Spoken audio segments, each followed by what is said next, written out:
right, good morning. Welcome to the Delta Stewardship Council meeting. It is 9:33 on Thursday, May 28th, 2026. We are here at the California Natural Resources Building in Sacramento, California. My name is Julie Lee, and I am chair of the Delta Stewardship Council. Next, Emma is going to explain how the public can participate in this meeting. Emma?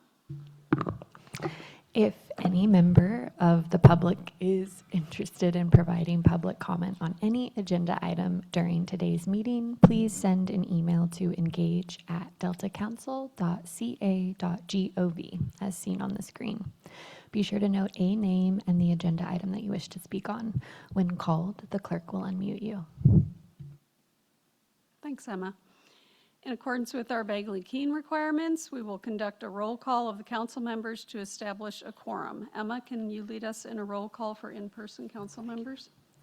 Yes, I want to note that we are missing Councilmember Eggman. We'll make an announcement when they arrive, and Councilmember Moranian is absent for this meeting. Councilmember Burgess. Here. Councilmember Miller. Here. Councilmember Patterson. Here. Councilmember Zingali. Here. Chair Lee. Here. We have a quorum. Thank you. Our next agenda item is a public comment. This is an item for the public to comment on any topic which is not on the council's agenda today. Any comments on items on the agenda will be taken during that item. Emma, do we have any public comments for items not on today's agenda? We do not, Madam Chair. All right. Our next agenda item is the consent calendar. We have two items on the consent calendar. The first is the adoption of the March 26, 2026 meeting summary, and the second is the adoption of the April 23, 2026 meeting summary. Before we vote, I'll ask if there's any public comments on the items on the consent calendars. We have no public comment, Madam Chair. All right, thank you. I'll entertain a motion to approve these two items. Second. All right, moved by Gail, seconded by Diane. Emma, can you lead us in a vote? Councilmember Burgess. Yes. Burgess, aye. Councilmember Miller. Aye. Miller, aye. Councilmember Patterson. Aye. Patterson, aye. Councilmember Zingali. Yes. Zingali, aye. Chair Lee. Yes, Lee, aye. The motion passes. thank you. Our next agenda item is the chair's report, and I have help this week. So I'll invite Rachel Wigington up, our special assistant for planning and science, and she is going to talk to us about the Delta Plan Interagency Implementation Committee, which we lovingly call DPIC, and the Restoration Subcommittee meeting and the Restorative Forum preview. Excellent. Good morning, council members. As was shared, my name is Rachel Wigington, and I'm the Special Assistant for Planning and Science with the Delta Stewardship Council. And I'm happy to be with you this morning to quickly introduce myself and then also share a little about upcoming Delta Plan Interagency Implementation Committee activities. I was appointed as the Special Assistant for Planning and Science by Governor Newsom in January, and I started work with the council in February.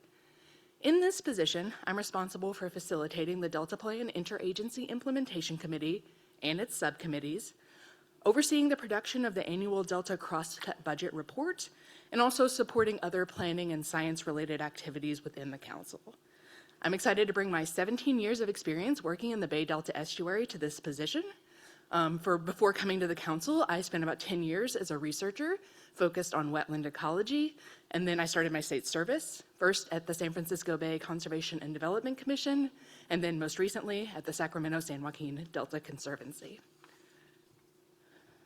The Delta Plan Interagency Implementation Committee, also known as the DPIC, last met in the spring of 2025, so that was a little over a year ago.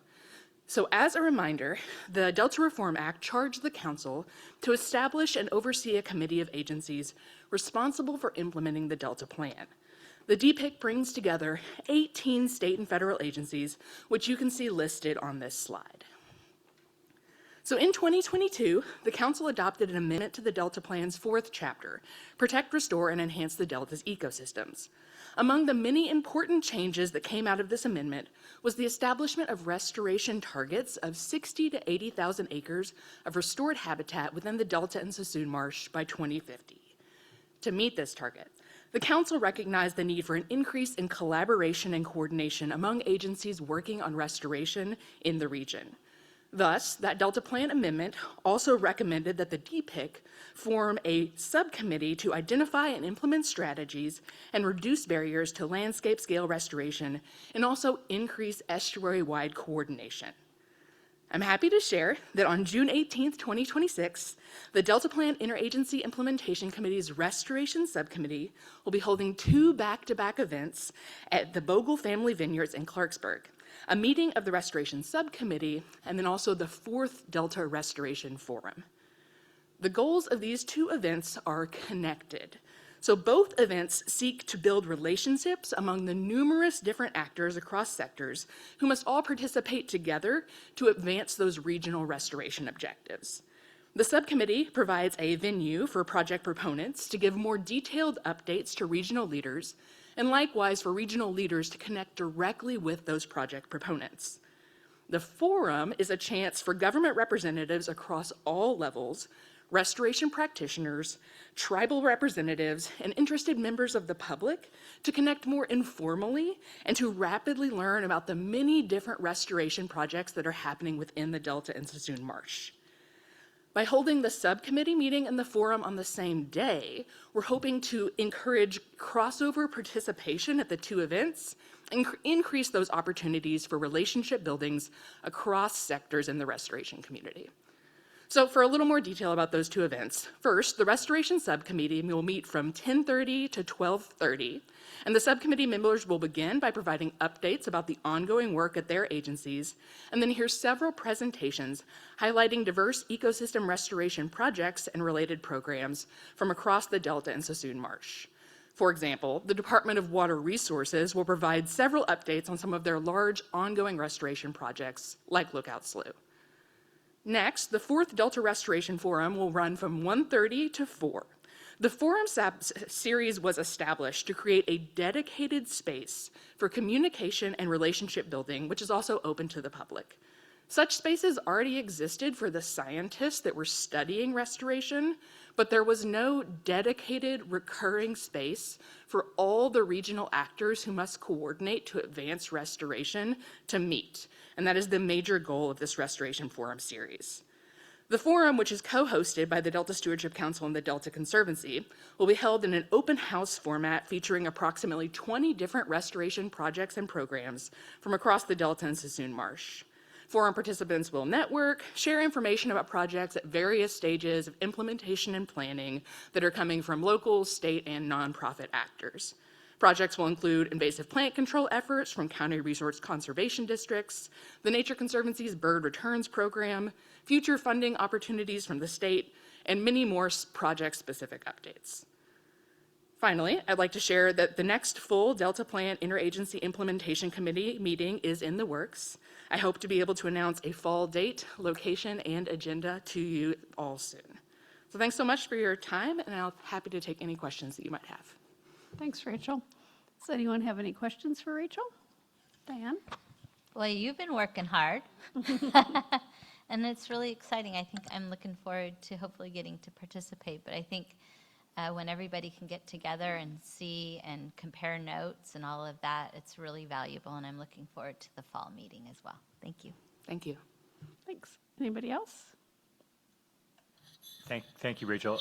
Actually, just prompted a question that may be better for you, Jessica. Is just, will we have an update on Lookout Slough? Has that ever been on an agenda, or should it be on the agenda? It was such an interesting chapter when we went through the approval process. I'd be curious to just. Yeah, in fact, will they be participating in the event? They will be at the Restoration Subcommittee meeting, and so there are 5 total presentations to the subcommittee, one of them from DWR, and DWR has been given more time on the agenda because they have so many projects and programs. So I do believe that Lookout Slough will be one of the projects that they will update about, but if there's interest in a We longer... could invite them to our meeting as well. That'd Yeah, be great. maybe it'd be interesting Yeah. just to see if anything revelatory I comes think out of there's that. some good stories to tell Are there, there? so that would be good. Great. Excellent. All right, thanks, Rachel. Do we have any public comment on this item, Emma? No public comment, Madam Chair. All right, thank you very much. Next up is the Executive Officer's Report, so I'll turn it over to Jessica Pearson. Great, thank you. Good morning. I had the pleasure last week, was it only last week, of kicking off the Water Education Foundation's Bay Delta Tour, which is a tour they hold every year. It's a 3-day tour. It's very comprehensive. And I always get to give the kickoff presentation where I talk about the council and the council's activities in the Delta and a bit of the kind of the history of the Delta and the Delta's challenges and what we're trying to do to address those challenges. So it's a really great comprehensive tour that I highly recommend. We tend to send several staff every year, particularly new staff, as part of a training. We open it up to council members, and this year, Councilmember Patterson was able to go, so maybe she could offer a few observations of her experience on the tour. Sure, happy to do that. Comprehensive is putting it mildly. They actually schedule, you go stop to stop to stop, and there are resource speakers at each event, and then they bring speakers onto the bus so that during the time, so there's not a moment to take a break, and it's wonderful because as you're going through the Delta, they're pointing out, different historical sites, important environmental sites, and different aspects, and talking through why they matter. And so the whole thing was it's really incredibly well done. They bring in experts, across the board in different issues, and really share a lot of different perspectives from the community, lots of community groups. We met with a farmer from Cortland, Restore the Delta was there, all sharing, perspectives all the way to a working, fisherman and the salmon fishery down in San Francisco. So understanding how, our policies and the challenges faced by the Delta are impacting many, many different people throughout the community. So really, I got a lot out of it. It was very educational. We visited, obviously, some wetlands restoration projects. We met with farmers. We went down and saw the Central Valley Project in the South Delta, and went to an Antioch brackish desal plant, Los Vaqueros Reservoir. I mean, it was 3 full days, very action-packed, but really great overview of the Delta and the challenges it's facing. The work, obviously, the highlight was, Jess's initial overview, but really just a wonderful thing that I encourage everybody to do, because I think you just come away both understanding the challenges that are faced, the kind of hope of all of the science, and the folks who are committed to really making a difference in the Delta, and the kind of complexity of making sure that you're taking into account all the different perspectives of different people who rely on the Delta as we're making policy. So really, really glad to be able to attend. I'm so glad that you made the time. It's definitely a time commitment, so that's appreciated, and I think well worth it. And Julie, you were able to go on that tour a few years ago as well. Yeah. So if anyone wants to go next year, we can sign you up. On the topic of flood planning and risk reduction, which we also have an item later on the agenda today, I wanted to announce that we have an important new technical collaborative effort that we are engaging with DWR staff on. We are going to develop a comprehensive 2D, two-dimensional computer model that simulates floodwater movement in the Delta. And we're able to do this in part because of that digital LiDAR data that we funded the collection of last year. And so currently there is no single publicly available comprehensive flood model for the region. And we are going to be coordinating the project and building the model in-house, but DWR is also contributing data expertise, technical guidance, and ensuring compatibility with other flood models. So I'm really excited that we're already able to use this high-resolution LiDAR data and use it in a way that end users will be able to benefit from. And I'm going to keep you updated as this work progresses, but if you have questions, Erin is going to be presenting, Erin Mullen from our team, later on the agenda, and I know she'd be happy to talk about it as well. We had one certification of consistency filed since my last report in March. That was the Hotchkiss Tract Levee Rehabilitation Project. That certification was filed by Reclamation District 799 on March 30th. The appeal period did close on April 29th with no appeals filed.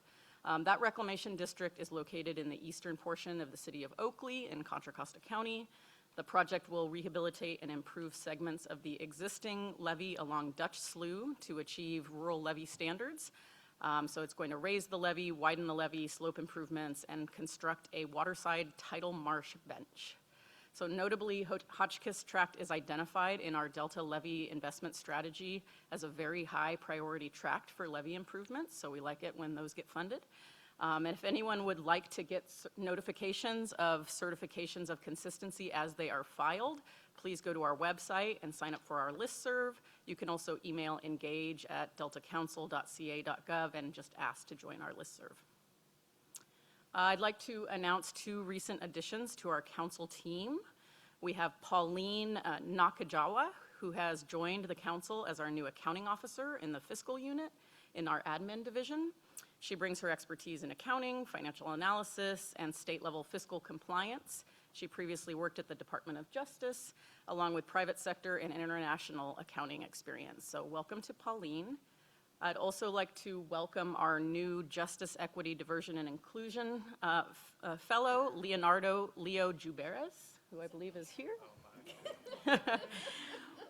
With Leo's arrival, we continue our tradition of hosting fellows from the University of San Francisco, following previous fellows such as Jaden Jekyll, who's, by the way, now headed to law school at University of Connecticut, and Ruby Kale as well. You may remember Ruby. So Leo is going to be working closely with our JEDI officer, our ledge advisor, and in our climate change and environmental justice unit. So we're excited to learn with him and from him. Welcome to Leo. And what is Jedi? Or is this a Star Wars thing? Equity, diversity, and inclusion. Just wanted to remind people. So this is the month where you have, well, you always have your active projects list and also your outreach highlights in your board packet. And so just drawing from there, there's a few things I wanted to raise. One is that our website saw almost 10,000 visitors last month. It's almost like there was something happening. Last year, on average, we saw about 4,500 visitors each month. Popular web pages in April included our events calendar, our council meeting links, and our Delta Independent Science Board meetings. We're continuing to see some noteworthy growth on LinkedIn, so that's where we are focusing a lot of our posting and sharing of meeting information. We had 2 posts sharing the spotlight for top engagement. One was an Earth Day blog from our Delta lead scientist, highlighting how we are collaborating on the LIDAR data collection that I mentioned earlier. And the other post featured a video of senior environmental scientist Edmund Yu, who recorded a quick video promoting an opportunity to tour the Sac Sewer District's Echo Water facility, and that was part of a Delta Independent Science Board meeting. So we're going to be experimenting with more of those short videos. We find they draw a lot of engagement. And next, I think I will invite up Audrey Cho to present the legislative update.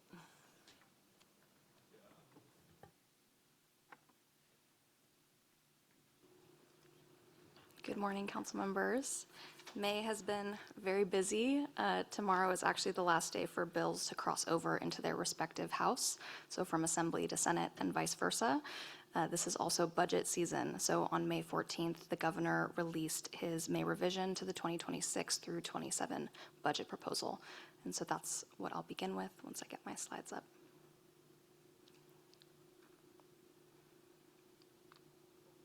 All right, so after accounting for solutions, general fund spending at the May revision is estimated at $246.6 billion, which is approximately $1.8 billion lower than projected in January.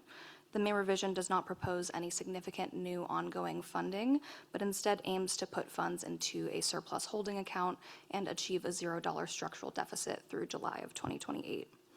Revenues from personal income, corporate, and sales and use taxes were significantly higher than originally projected, $16.5 billion higher actually. And relevant to the natural resources space, the May revision does include an additional $25 million one-time general fund allocation for the Healthy Rivers and Landscapes program, which is one of the 2 compliance pathways laid out in the draft Bay Delta Water Quality Control Plan, which is currently undergoing an update with the State Water Resources Control Board. Of the $25 million, $3.75 million would go towards standing up a science and monitoring network as part of the state's commitments to the program. The legislature's budget bill must be passed by June 15th and signed by the governor by the end of next month. Moving on to bills of interest, I've shared previously about Senate Bill 872 by Senator McNerney.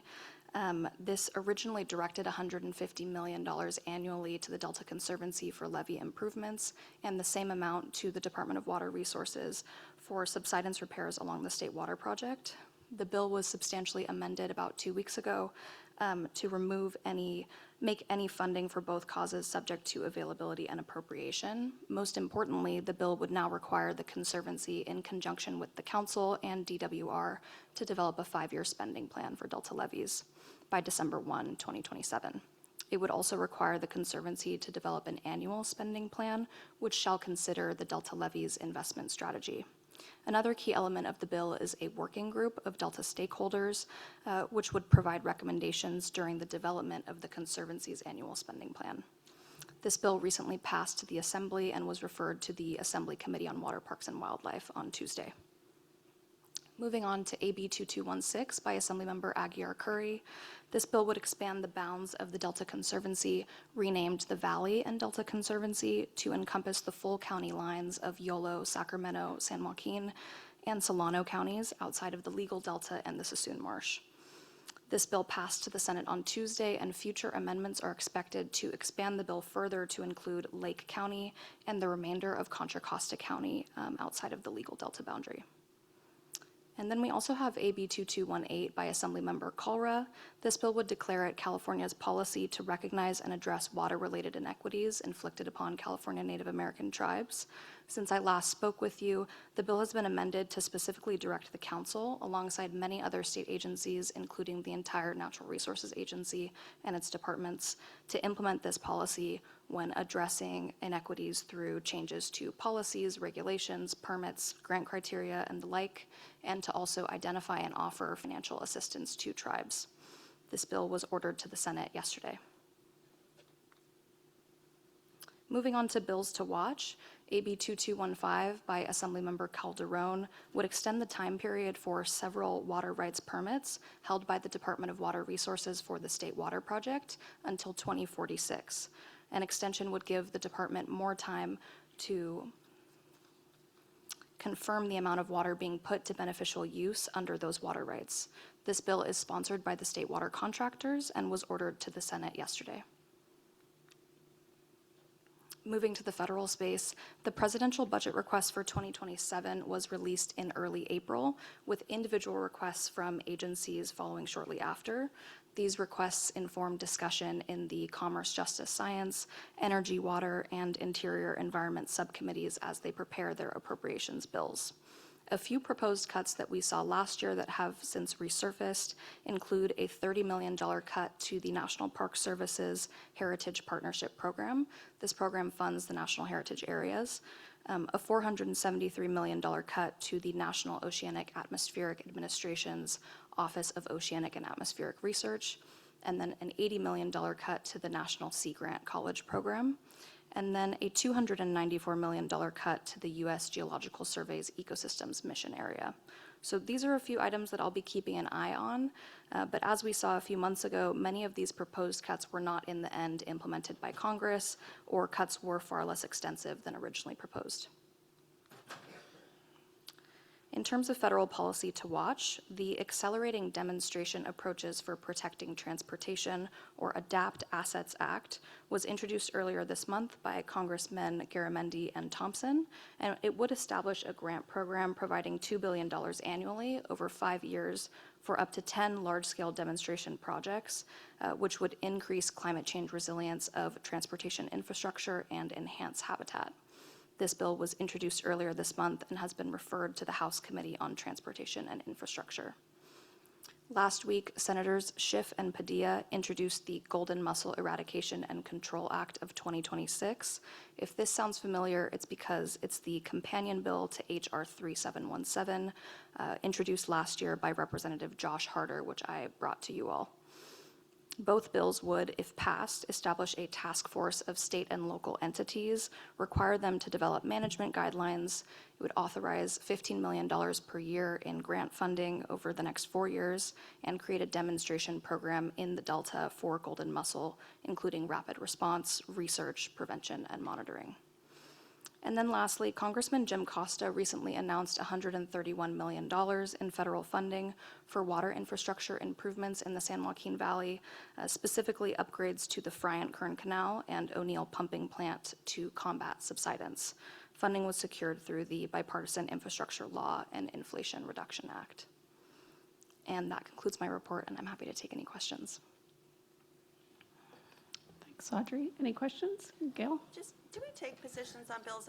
I worry that some of the bills going through the California legislature are actually complicating an already complicated process in terms of more layers, especially around the levees. And the most important thing we can do, obviously, is to make sure the levees are being built. So I just want to stipulate that I'm a little bit concerned about that McNerney bill. With all due respect, I don't know that we need another layer that might avoid having some of these levees actually built. So I don't fully understand that bill. Yeah, so Maybe for next time. yeah, absolutely. The council can take positions. It's my understanding that we typically wait until a little bit later in the process. And so at this point, I would advise a kind of wait and see approach, but certainly would love to keep the conversation open with you all. Thanks, Audrey. Any other questions for Audrey? I had a question. Audrey, the cuts to USGS for the ecosystem mission area, my understanding is that would eliminate the ecosystem mission of the Correct. USGS. So they would just have their water science Correct. mission. Yep. But as I noted, that was also something that we saw last year that did not actually take effect. So I'll keep an eye on it and we'll keep you updated. Thank you. I'm going to repeat something I've always said. The data helps us know what's going on, and when that data goes away, then we can't even really talk about what we can all agree on. And so it's disturbing and dangerous too. Absolutely. Well, I'm glad to have Leo on board because he will be helping me keep track. So, yeah. I think Anne has a question too for you, Audrey. Yeah. Go ahead, Anne. On the Costa, the announcement for the additional 131 million in funding, that is, actually has been appropriated, or can you explain the status? It's, yeah. I believe that it has been appropriated specifically from the Inflation Reduction Act. When I was reading the press release, they have already identified exactly where that funding is going. So 65 million to the Friant-Kern Canal capacity correction project, and then various other funds for the O'Neill Pumping Plant and for the Fresno Irrigation District. So primarily for subsidence repairs along the Central Valley project. Great. Thank you. Thank you, Audrey. I'll wrap up with a look ahead to the rest of today's agenda. Next, we're going to hear from the Delta Lead Scientist Report, which features today 2 guest speakers for an overview of snow behavior and how recent weather patterns are changing water supplies for California. Then council staff will present the 2026 Delta Science Plan update for potential endorsement by the council. The science plan, which is called for in the Delta Plan, is the state's framework for conducting, coordinating, and communicating science in the Delta. And then finally, the Department of Water Resources will present its Delta Levees Investment Strategy Investment Annual Report for fiscal year 2024-25, and council staff will provide an overview of lessons learned and some analysis of the last few years of collaboration and reporting from DWR. So with that, I'm happy to answer any questions. Otherwise, I conclude my report. Thanks, Jessica. Anyone have questions for Jessica? Nope. All righty. Do we have any public comment on this, Emma? We do not, Madam Chair. Right, thank you very much. Next agenda item is our lead scientist report. So I will welcome Dr. Lisa Marie Wyndham-Myers. Great. Thank you, Chair Lee. Thank you, council members. Nice to see everyone on a rainy morning, just like Leo. Hooray. I'm just going to highlight some events that we've just had, some recent efforts. Next slide, please. It's been a busy spring, obviously, for all of us. And so some science program activities that really didn't get mentioned in the last couple months were the Delta Blue Carbon Symposium in March at UC Davis. It's viewable online now, and there's several follow-up efforts. A joint agency policy brief is coming out, and a panel session at the Restore America's Estuaries meeting in San Francisco in September. which is led by the Delta Conservancy and focused on natural climate solutions in the upper estuary, which is our delta. We also had a session at the California Water and Environmental Modeling Forum annual meeting in April in Folsom. And that was one that we highlighted the Delta Modeling Collaboratory with the project leads presenting their modeling profiles for harmful algal blooms, salinity intrusion, and tidal wetland food web management, all three of those. It was organized by our point person, Dr. Michelle Stern, and there's been good follow-up discussion on how to move those forward. And then finally, the independent peer review that was requested by the Department of Water Resources for the spring run juvenile production estimate was completed, and the 158-page report and all the supporting materials were released online in April. I want to commend the 5-person panel on a very useful review of some very complicated modeling. And I also want to recognize the recent loss of one of the authors of the models, Dr. Josh Corman. He's been a big part of our peer review process over the last 12 years, and his impact on understanding delta smelt and salmon is enormous, so he will be missed. And then coming up soon, next slide, on your radar, first, the Bay Delta Science Conference is getting closer. Abstract submission is open, and they're being accepted until next Friday. In just a few weeks, as you heard from Dr. Rachel Wigginton, we'll have the Delta Plan Interagency Implementation Committee, or DPIC, Restoration Forum and Subcommittee meeting at the Bogle Family Vineyards. And then through summer, on Tuesdays, every 2 weeks, we are going to have the Tribal Knowledge Roundtable Series, which is co-hosted by the Delta Stewardship Council, Shingle Springs Band of Miwok Indians, and the California Indian Environmental Alliance. And the goal of that is to bring together tribal elders, leaders, agencies, and scientists to share experiences, discuss challenges, and explore practical approaches to interweaving traditional knowledge, management, and science. And the next slide, please. I'm going to go a little out of order. We're going to start with the by the numbers report. And I just want to highlight, you saw this in April, and this actually looks a lot like April. Rainfall is about average. The reservoirs are full. But the flows are a little bit lower on the Sacramento, the San Joaquin, and exports just a little bit lower. But what's really different is the snowpack is a lot lower than normal. I mean, these are obscene numbers here. This is really unusual for May. We have about half of our peak snowpack at this time. And it's also concerning because that snowpack tends to be our secondary reservoir system and provides us some security in the warmer and drier months. So when we meet next month, we're going to get back to reporting water temperatures throughout the watershed. And all those temperatures, just so you know now, are about their May average. But the lack of snowpack now might lead to warmer temperatures later in the summer and fall.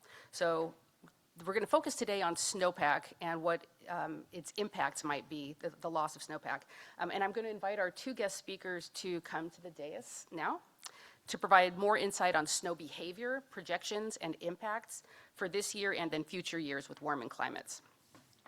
So just as an introduction, I'm going to, next slide please, show you a website that is very fun to watch. You can watch the snow through the year being graphed. Let's just consider this year in snow across the whole state and how snow water equivalents on the y-axis changed over time. That's shown in blue. And compare it to the historical average, which is the nice gray shaded bell curve. This year was more like a roller coaster. We had a dry fall and then 2 big snow dumps, so this like pulsed building of the snowpack over the holidays. And then it was distributed more to the south than the north, but still, by early January, it actually looked like we were approaching normality. The blue curve is starting to touch the bell-shaped curve. And that we were on track for a historically average year with a peak that you would normally get around March 30th, April 1st, that time frame. But as we know, that did not happen. It was a dry January for many of us. And then our biggest storm came in late February and brought a short-lived peak in snowpack. Next slide, please. Oh, I'm sorry. Back one slide. I'm so sorry. Yeah, a short-lived peak, and that was only about 55% of our historic snowpack from a peak average. And then that rapid melt kicked in, and that's the snow eater heat wave and epic melting event that really put this year on the map. Our snowpack never recovered. And then here we are today. Next slide, please. Thank you, Ellen. And that's where we are. So we're down to 9% of the historical average. This year in snow has been talked about a lot, including just this last Tuesday at the California's 5th Climate Assessment, the presentations that happened on Tuesday. And precipitation may not be declining as we model into the future, but snowfall definitely is. All models are converging on that. So even with all this variability between years that we all know happens in California, this is a particularly dismal year for snow, and especially in the mountains of our Delta's watershed. But one question we have is it an anomaly, or does this snow behavior represent the new normal? Today, we are joined by 2 scientists who study how the Sierra Nevada snowpack may change under future climate change scenarios.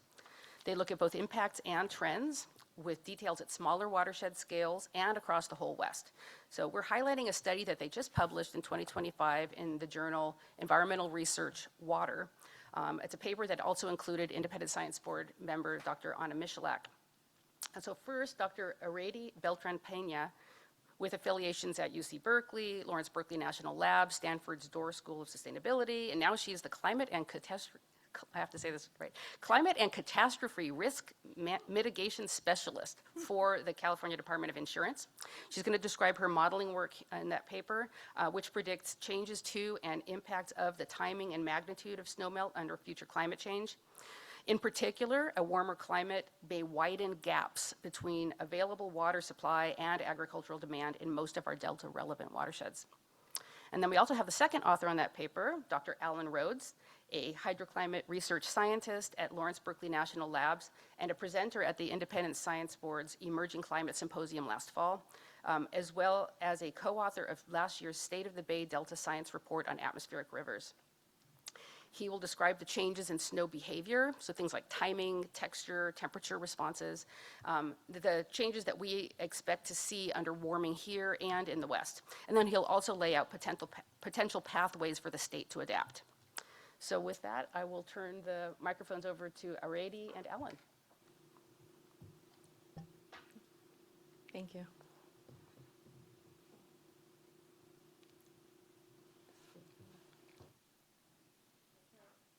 So mountains act as the world's water towers by capturing and storing fresh water as snow and ice during the winter months and releasing water as runoff during the subsequent warm seasons.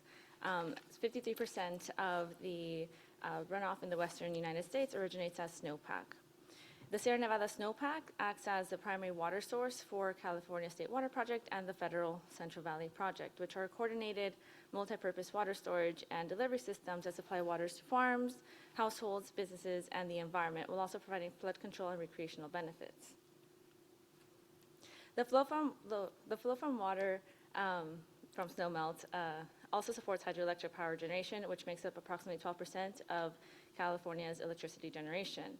And up to half of the flows from the water that flows into the Sacramento-San Joaquin basin originates in Sierra Nevada and is crucial for long-term ecological health. Nearly 27 million Californians receive water from the Delta for drinking water, and 3.7 million acres of agricultural land rely on water conveyed through the Delta as well.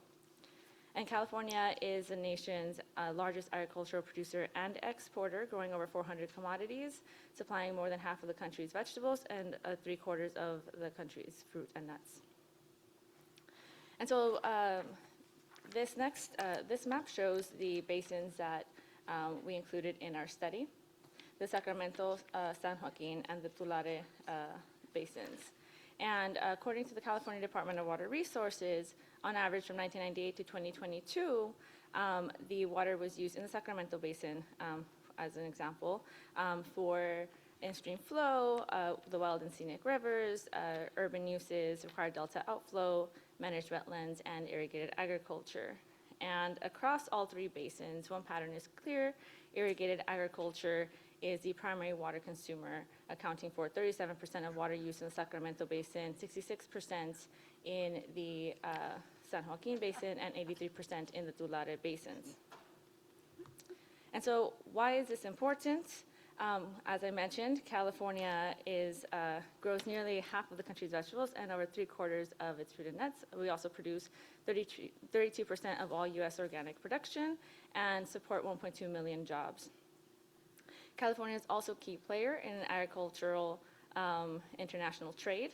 So roughly 30% of California's agricultural production by volume is exported, accounting for 12.8% of total U.S. agricultural exports and earning 22 out of the $59 billion in agricultural revenue. And so this drove us to our kind of central question of our research project, which is, what are the implications of warming-driven hydroclimate shifts on California's water resources and irrigated agriculture? So these are similar to the first images I showed you, except now we have the Sierra Nevadas with no snow, kind of like to show a future with a low to no snow, which is projected, as well as, reservoir depletions and, drier agricultural lands that could also be followed due to water gaps. So the kind of understanding the relationship between declining snowpack, water availability, and agriculture is important. Yeah, so the Sierra Nevada essentially provides 70% additional natural storage compared to our surface reservoirs in the state. And throughout this talk, we're going to use a term called snow water equivalent. So we thought we would just sit on this for a second, explain what we mean by this, because snow can be defined by a lot of different properties. But essentially what snow water equivalent is trying to highlight is how much water you would get out of a given depth of snowpack if it were to melt instantaneously. And the reason why that's important is that certain snowpacks, as they build, have more air pockets, different ice crystal shapes, et cetera, so you might get a different amount of water per given depth of snow. So we often use this as a way to compare apples to apples across the western US for our snowpacks. And so in terms of snow water equivalent, the observed trends over the last, since the 1950s, have unfortunately been a declining trend across 81% of stations. It's about an 18% decline across most stations across the West.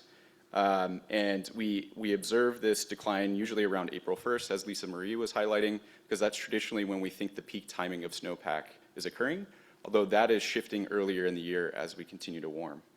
Importantly, I wanted to note too that California is a little bit unique relative to the rest of the Western US, where we have significant decreasing trends in the northern part of the Sierra Nevada, but increasing trends in the southern. And this is due to the large interannual variability that we get, and the fact that in 2023, for example, we had a very anomalously high snow year that kind of shifted the trends. So we'll get into that a little bit later in the presentation. But I wanted to set the context here about historical trends, because already in the next few slides is going to talk about future projections of how April 1st snow might continue to decline.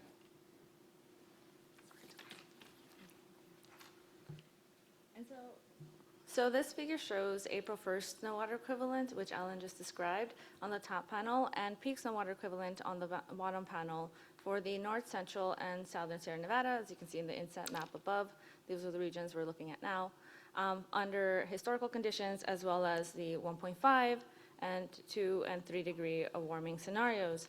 And our studies show that, in line with previous studies, that peak snow water equivalent is projected to occur earlier in the water year, and both April 1st and peak SWE volumes decline substantially, as well as the fraction of snow-covered area. And as Ellen mentioned, the higher elevations regions retain most of that snowpack. And so although annual precipitation in California's Nevada is projected to increase, the fraction of precipitation falling as snow decreases from the modeled historical 58% to 33% under 3 degree warmer climate. This represents a major shift from a snow-dominated to a rain-dominated hydroclimate in California. And Sierra Nevada, as many of you might know, means snow-covered mountain range. So I came up with the term from Sierra Nevada to Sierra Lluviosa, rainy mountain range. And so we partitioned the snowmelt and rainfall components of runoff from the basin scale total runoff. So taking the Sacramento Basin as an example, the solid blue line here represents historical runoff, which runs throughout the water year, which runs from October from one year to September of the following year.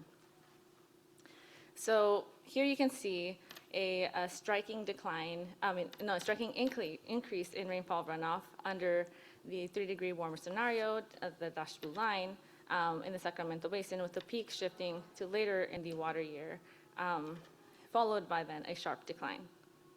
So more runoff is generated from rainfall, with peak flows occurring later. The pink line here represents the historical snowmelt runoff.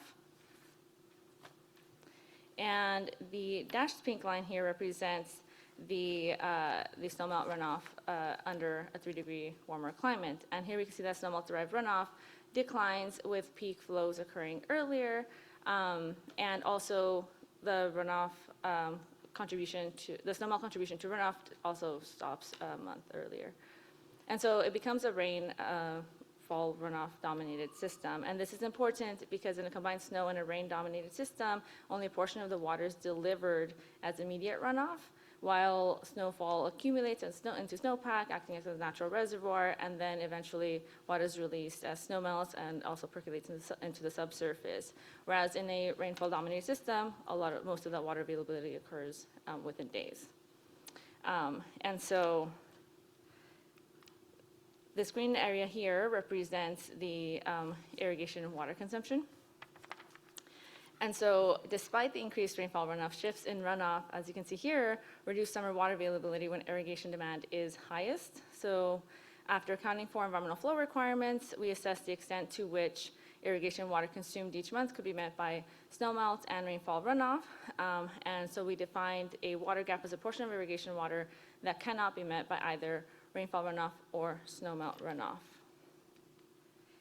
And agricultural water gaps persist due to a mismatch in this timing across all three of the basins. And notably, the Tulare Basin has the highest irrigation water consumption and the lowest precipitation and runoff.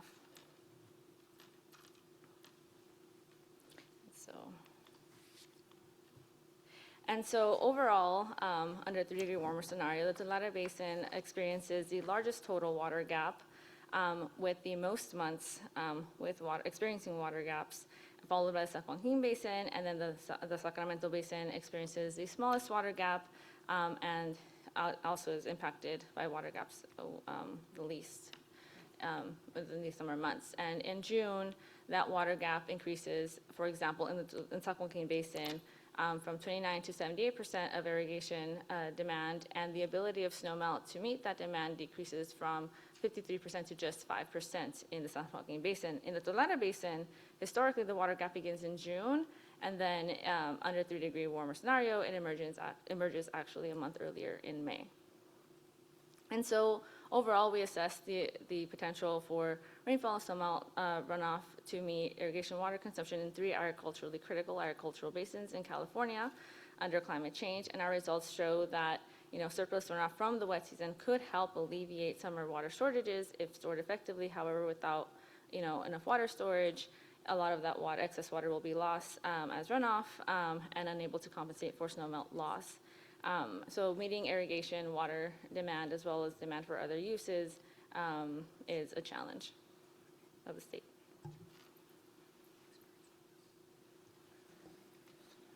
So up to this point in this talk, we've talked a lot about just average changes over a lot of years, or decades of years. And so I'm going to start to now highlight the fact that California is marked by a large interannual variability in its precipitation and snowpack. Where a single year, such as the case on the left-hand side of the screen here, 2015 was the lowest snow year in the last 500 years, and it was about 5% of normal at April 1st, through to 2023, where we were one of the largest snowpacks in recorded history. So we have this large swing between low snow years and high snow years, and we rarely get kind of an average year, which 2016 might be emblematic of, although it was slightly below normal. And so therefore, in a warming world, we'll rarely get this sort of average year snowpack, and it becomes more likely that we'll get a low snow year like 2015 or this year than a high snow year, although they might still occur in every so often. And so as described by Areti in a recent Delta Stewardship Council funded study by Sasha Gershinoff and others, including myself on that team, we should expect more interannual variability and a less reliable snowpack in the coming decades, represented by fewer storms and more punctuated floodwater. And so the drivers of this interannual variability is often extreme events. And for example, rain on snow events, or what we're calling snow eater heat wave events. This is a new study that I've been leading over the last year or two.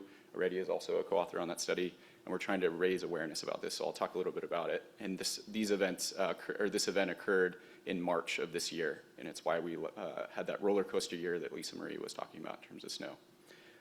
So rain on snow events are also very important, and we won't get into the details of that in this talk because we just don't have enough time. But I just wanted to mention that we've also extensively studied these in recent years at Lawrence Berkeley Lab and in that Sasha Gershinoff study I mentioned. But they're often driven by atmospheric rivers. And these atmospheric rivers account for 84% of insured flood losses throughout the western US over the last few decades.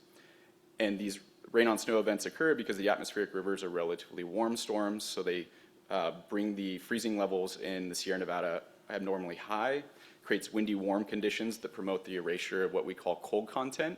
So cold content is a measure of the amount of energy you need to overcome in the snowpack before it starts to melt. And it's a really important thing that we don't measure very well currently, and it'll be something that I advocate for at the end about a proactive solution to thinking about these future snowmelt extremes in a warming world. And so essentially what rain on snow events do is they erode that cold content and they create a double whammy of precipitation and abrupt snowmelt. And again, another extreme snowmelt event, which I'll really highlight in this talk, are called snow eater heat wave events. In our recent work, we've identified that when these events occur, they typically double, on average, snowmelt rates across the western US. They're more regularly occurring in early spring and summer since the 1800s, and they span a larger area of the western US. And so these extreme events also, rain on snow, another thing called warm spell, snow eater heat wave events, they can co-occur or occur in sequence, kind of like what happened this year, which I'll highlight. And they can kind of compound the effects on snow and snowmelt. And so to highlight this snow eater heat wave event that happened in March 2026, we're looking at a NOAA Sierra sort of satellite image here of a high pressure ridge. You're seeing integrated water vapor here. Integrated water vapor is also how we see atmospheric rivers. And so that band of moisture that gets pushed upwards to Canada would be sort of an atmospheric river, but that snow eater heat wave and that high pressure ridge kind of divert storm tracks northward at a time of year where we really needed to start to continue to build snowpack. And so as a result, these snow eater heat waves create anomalously warm conditions that are above freezing, both in the day and the night, which is really important for the desiccation of cold content. And this undermines that cold content and can lead to rapid snowmelt or sublimation. Where that water goes during these events is still an area of study, and we're continuing to look into that because we want to know if the water often comes out as an abrupt snowmelt or if it sublimates, meaning it goes straight from the snowpack to the atmosphere and is essentially lost. And so that if these occur sort of around the timing at which we get peak snowpack around April 1st, that might undermine some of the assumptions that water resource managers have about how they can allocate water to agricultural users later in the year. So just to show you a before and after of this snow eater heat wave event in February and March, this is a snapshot of the California Sierra Nevada on February 27th, which was about 66% of average. So it still was a lower snow year than we would have hoped. But after this event occurred, we were about 18% of normal by the end of it. And because these events are so widespread across the West, unfortunately also in the Colorado Rocky Mountains, the snowpack got depleted to about 24% of average. And this is less than half of what was previously considered the record low to this date. And so this compounds issues associated with the 40 million people that rely on Colorado River water, especially Southern California. It kind of shows how abrupt things can change during these snow eater heat wave events.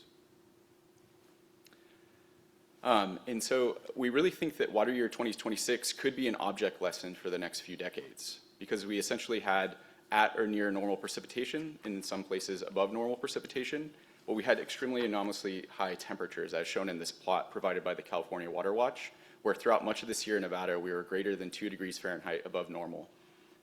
And as a result, we had lower snow than we had hoped. And again, the reason why is because we had several of these extreme events in succession from one another, or in sequence of one another, where we had a warm spell that prevented the buildup of snow between January and February, followed by a rain on snow event in late February, followed by the snow eater heat wave event that then quickly depleted the snowpack to about 18% of normal. And so, again, we think that this year, or 2026, could be an object lesson of what we might expect in a warming world. So to kind of think proactively about this and shift our mindset from a 20th century perspective to maybe a 21st century mindset about water resources, just wanted to highlight 5 science-based solutions that might be helpful in being proactive rather than reactive to these future snowmelt extremes. So we believe that maintaining and expanding our current monitoring networks will be incredibly important. Expansion might include measuring cold content, which requires temperature estimates of the snowpack, density estimates, et cetera, and that'll allow us to know how close to melting point our snowpacks are. We also think that using more remote sensing or investing in remote sensing and airborne LiDAR measurements could be really helpful in further constraining the uncertainty about how much water volume we have in our snow and how much we might expect as reservoir inflows later in the year. We think that using forecast-informed reservoir operation and taking advantage of the advances in weather forecasting could be really helpful in more nimbly managing our infrastructure, especially in a warming world where we need to maybe work on allocations from a week-to-week perspective rather than month-to-month or season sort of perspective. Maybe banking more water regularly in the ground through managed aquifer recharge, AgMAR, FloodMAR, as a result of losing that storage of snowpack and trying to find it through other natural means.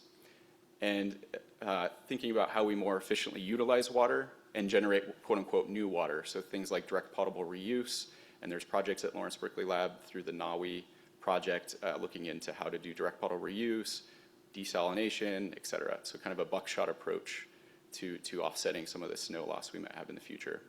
And I also have the opportunity to work a lot with management folks in California through a project I'm a part of at the Department of Energy. And I think more of these partnerships between academia and management are needed to think about tabletop exercises to create more resiliency to these future flood extremes. So I think with that, be happy to take on any questions, and thank you for the opportunity of speaking today. Thank you for that. I think I'll just close out with a couple of points. Thank you for highlighting these trends and potential impacts, including the earlier and deeper gaps, as well as the higher spring flows and flood risk to the Delta communities and our watersheds. And I'm just going to highlight that science is simply our best tool to see into the future and help us plan. Here with levee investments that you're going to hear about from the DLIS presentation, and then also just across the whole state for water supply reliability. And I'm going to highlight 2 plans, thank you so much, that are in alignment. First is one that you heard about at the March council meeting. It's the 2028 update to the California Water Plan. And if you might remember from that presentation, they're looking at recovering and securing an additional 9 million acre-feet through different pathways to address this predicted forthcoming gap, which is actually very close to Arady's modeled gap of 10 million acre-feet with that same analysis.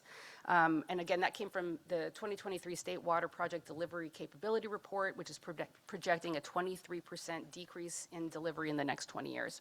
And the design of this water plan is to evaluate the water system's performance under multiple climate scenarios and help prepare for uncertain conditions.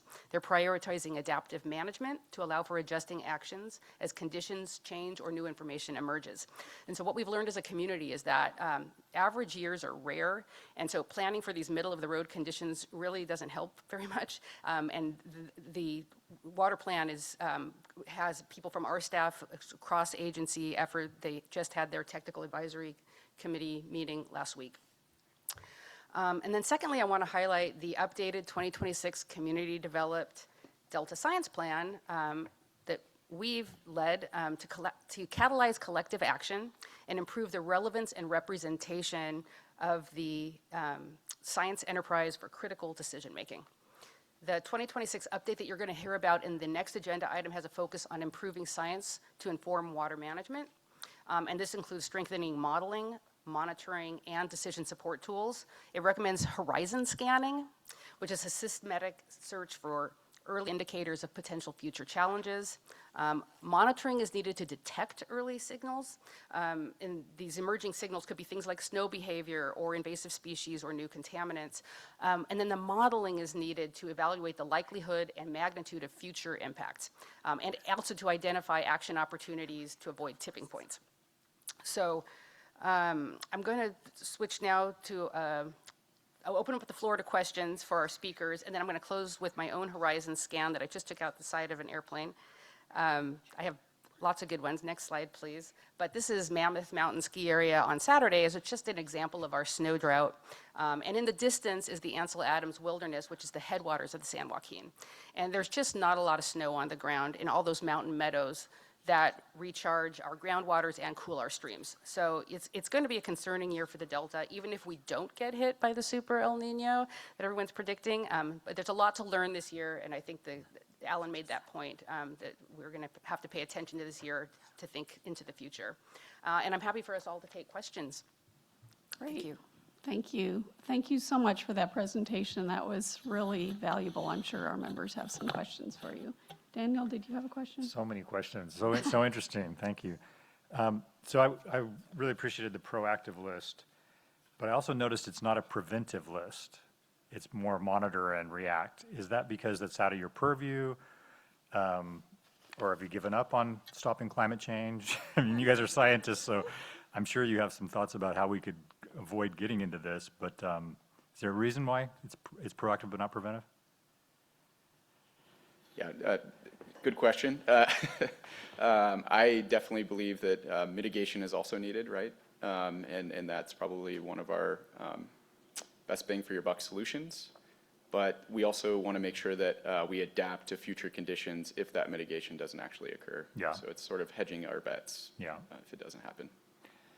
When you mentioned that sometimes some of the water evaporates, goes out into the atmosphere, he said it's essentially lost. It goes somewhere, doesn't it? Where does that water go? Yeah, it'll go up into the atmosphere through sublimation. Yeah. And then maybe it would come out downstream from the Sierra Nevada as a result.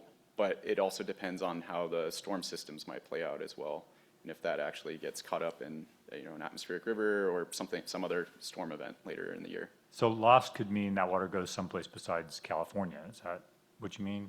Potentially. I mean, you have to hit sort of like a condensation level, and it has to sort of like fall out at some point. And with these snow or heat wave events, they're kind of sustained high pressure ridges, so it's really hard to induce precipitation during those events. I see. Another thing that really stood out for Councilmember Miller and I were the stats around California's supplying the rest of the nation. I think you said half of the vegetables in the nation and 3/4 of the fruits and nuts, right? That's astounding to me, and it means the rest of the nation should see themselves as having a real stake in our water troubles. You know? Yeah, and there's a lot of like virtual water trade issues as well, or not issues, but like it's called virtual water trade, that a lot of the snow melt dependent agriculture is not just, affecting agricultural production for consumption in the state, but California plays a huge role nationally and internationally as well. And so Yeah. kind of understanding how that could change if, we have declining snow melt and these hydroclimate changes is important as well. Yeah, and I promise this is the last one, even though I could ask 100.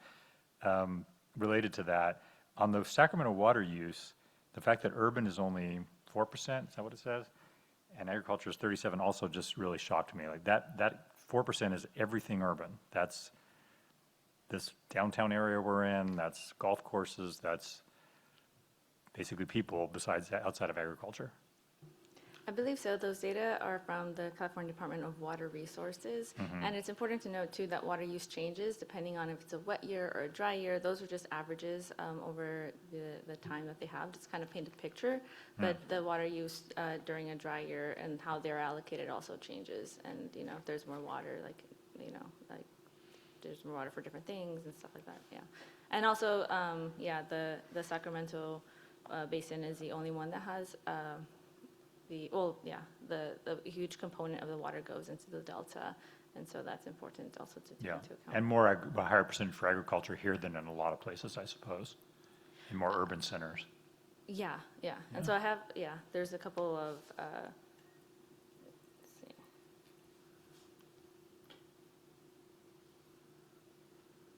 have that slide. But yeah, the distribution across the state, it changes. Yeah.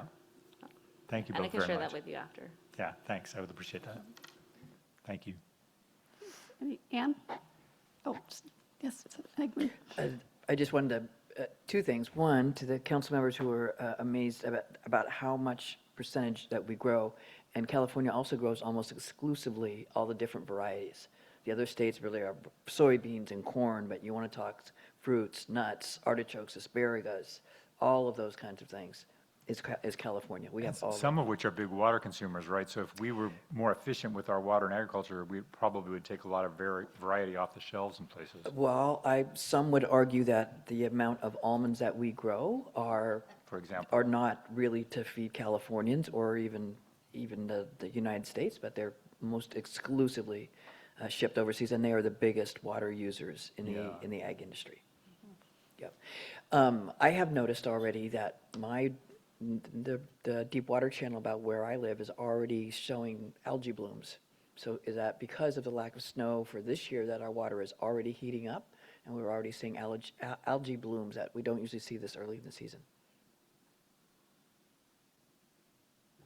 That's probably more of a Lisa Marie question. Yes. I'm glad you told me that. Now I'm going to, Yeah, you're down by the going to get a Deepwater report out in Channel, June on yeah, that. Yeah, that's, yeah. this is too early. Yeah, Smith Water Thanks. Channel. Yes, Diane? This was depressing. What's interesting though is 16 years ago, I was wearing waders standing in our creek in Contra Costa County and was very aware of the snowpack issues.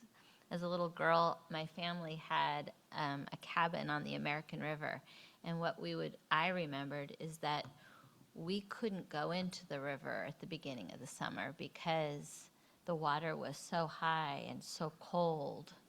And it took a while. We waited till like late summer, fall before we could get into the river because it was just, it was just constantly going. And over the years, what we noticed is that the water kind of stayed the same, and then it just kind of dropped. You could see it.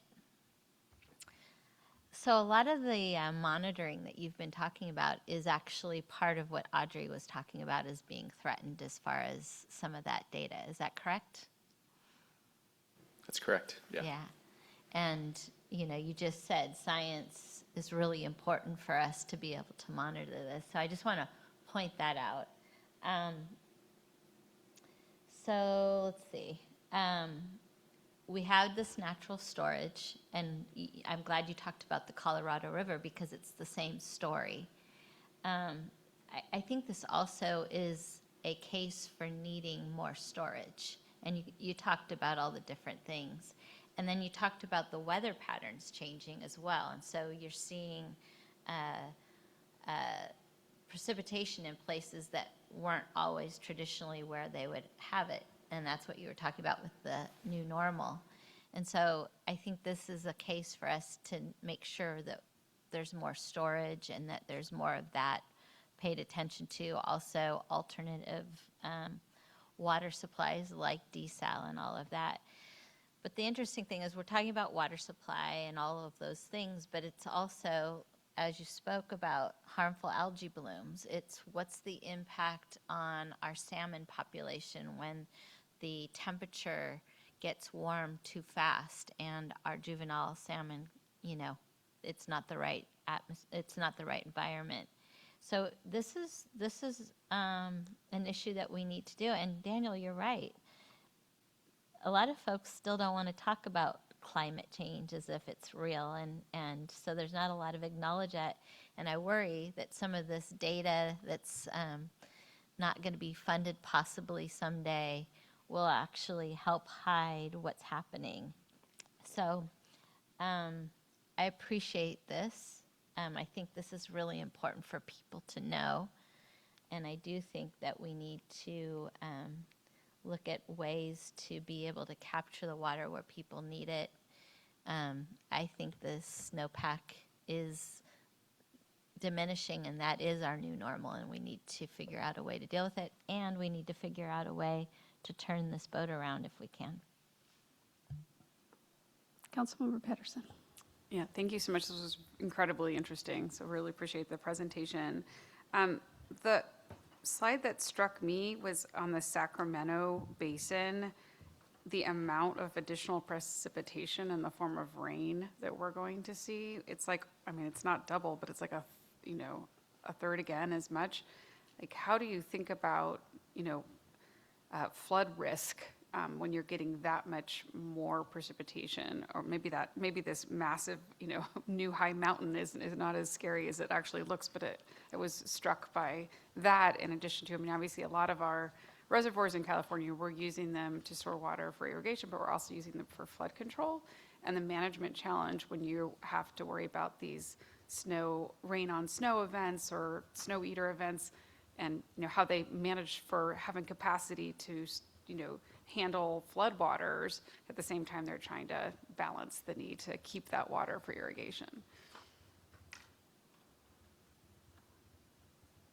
Yeah, that is a major challenge with all the rainfall projected. And again, there is the struggle between water storage for later in the year versus managing floodwaters as well.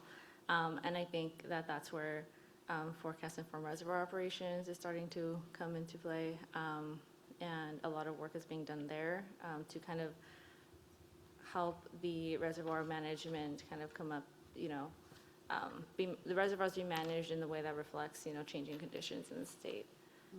But that is definitely a challenge. Do you want to add? Yeah, I just had something to build on that. I didn't have enough time to go over rain on snow in depth or atmospheric rivers in general, but we do a lot of research on that at Lawrence Berkeley Lab.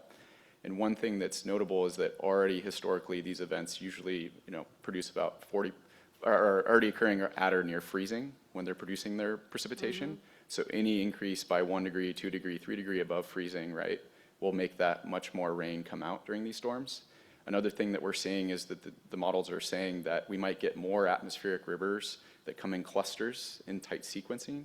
So that would mean that flood potential of those atmospheric rivers might go up because you would sort of prep the soil moisture conditions prior to the events, that then that next sequence of a storm or two would lead to potential for flooding. It might not happen, but Sort of like we saw in 23, which was like a series of atmospheric rivers in a row. Right? Yeah. So there's almost like a sharpening of the winter precipitation, and then more of it will come as rainfall.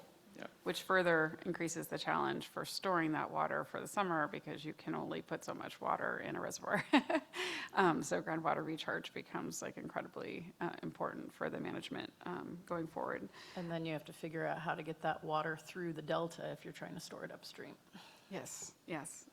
So really, really challenging times for our water managers. I know, having been in working with them at times where you're guessing wrong, even with the forecasts, you let out a lot of water from the reservoirs because you're planning for another storm, and it doesn't materialize, and then that water's gone for the year, right? So it is a huge challenge for everybody, and I think demonstrates the need for the science because that's probably the best. It's going to be much more unpredictable going forward. The other question I had was actually, do you have any data on what we're looking at for the beginning of the water season in October? Are we going? I think I've seen data that our water year is, the precipitation is beginning later in the fall. Do you have any information or insights into kind of what we can expect about when the rain is going to start? It's my analysis done on a climatological timescale, so average, global warming levels. So I was looking more into the other side of the equation. Okay. However, I think it also shifts. The timing shifts between, the timing of precipitation with rainfall and snow melt is also shifting as well. So, Right. But It's interesting because as we're seeing the precipitation start later in the fall, it has profound implications on wildfire for California. So just curious, it's another kind of interesting and important aspect of when that rain is coming.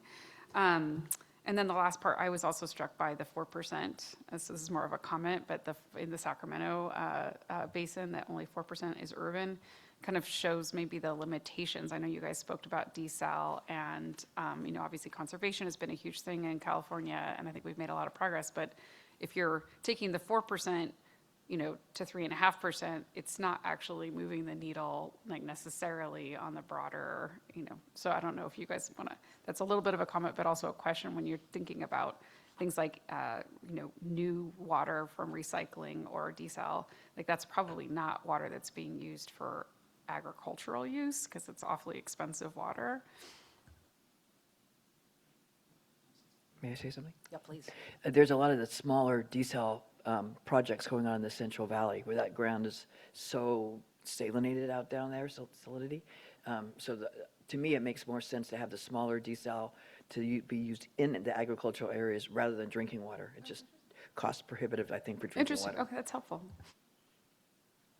Yeah, and, actually, Nusha Jami presented on that, and she was Lawrence Berkeley National Labs, and basically, yeah, that you don't need to take the all the way to the level of drinking water, so it's cheaper and it's on the site. So I think that's a way forward as well. But if you remember in the California Water Plan, there's many ways to try to get and recover water supplies, and that's one of them. That was one of the ones that they listed. I'm only going to take this opportunity to follow up on your question about runoff and how much we haven't even really focused. Well, we focused on it. It'll come up in the Levees conversation, but one paper that Alan was part of, he kept quoting here, the Gershinoff paper. Maggie made a quilt of the growing runoff potential that's actually one of our biggest concerns. And so I don't know if she has it to show, but it's basically the graph from the Atmospheric Rivers paper showing that all the models agree we are going to be having higher peak runoff events every decade. It's getting more and more extreme to the point where it's almost an order of magnitude higher exceptional events. So yeah, read the paper and then this quote will. What are we looking at? This is, all the models are going down the left-hand side, so I think there's either 12 or 13 represented.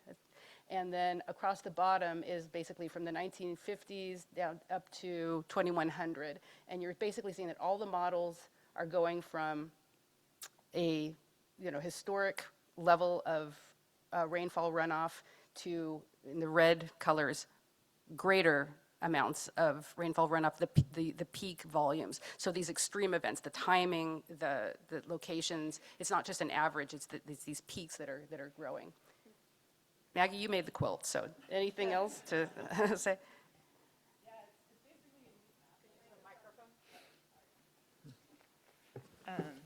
Sorry. Yeah, it's basically a heat map showing these outputs, just as Lisa Marie just said.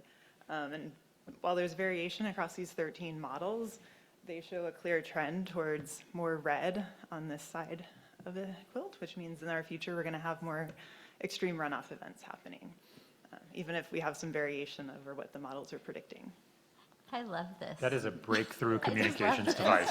Thinking about you Really, making really. it. It only and takes what you're hundreds of thinking. hours. Yeah. I know, I love it. And how many people, I just think that's really unique, and thank you. There'll be more at the Bay Delta Science Conference later this year. So come check them out. The conferences are integrating more art and storytelling, and I think that was a really beautiful way to show a picture and tell a story that people are actually going to really remember. And I know we're running just a little bit behind time. We'll still have plenty of time for our science program. We're not going to cut you short, don't worry, for the science plan. But I wanted to mention where you've got the 37% for the irrigated agriculture. I think it would be helpful, and I've mentioned this to DWR in the past, to show a breakdown of how much of that is agriculture for plant growing and agriculture for alfalfa and other things that contribute to the meat production, because there's a really big difference in how much water usage happens for animal agriculture versus our production of fruits and vegetables and nuts. And so I'd be interested in the future to see what that breakdown looks like in percentages water-wise. So just throwing that out there for future notes. But I think that wraps up our questions from our members, and I'll turn it over to Emma to see if we have any public comment on this item. We have no public comment, Madam All Chair. right. Thank you very much. Thank you, panelists. Really, really appreciate it. Thank you. Our next agenda item, I'm going to turn it back over to Dr. Lisa Marie Wyndham-Myers for the Delta Science Plan. Great, thank you. Well, it is a pleasure, here she comes, to introduce Dr. Hollis Jones to share the status of our 2026 Delta Science Plan. This is our flagship science planning document. Again, it's community-designed guidance to accelerate relevance of our entire scientific enterprise. And we at the council and then the science program are singularly poised to co-develop this with the community. There's no other agency providing this vision. And it's an unbiased and game-changing way to align the community for actionable science. If we didn't produce this and then update it every 5 years, collaborative science would have even more hurdles to be able to aid in decision-making. And so our North Star in producing this is to find alignment and best practices to accelerate actionable science. And I hope you're going to find this document as forward-looking as we do. And so I'll turn it over now to Hollis. Great. Thank you, Lisa Marie, and good morning, council members. So where's my little clicker? Okay. So as Lisa Marie said, this presentation will cover the 2026 Delta Science Plan and ask the council to adopt Resolution 2026-04 to endorse the 2026 Delta Science Plan and direct council staff to finalize the plan, which was planned to be released later this summer.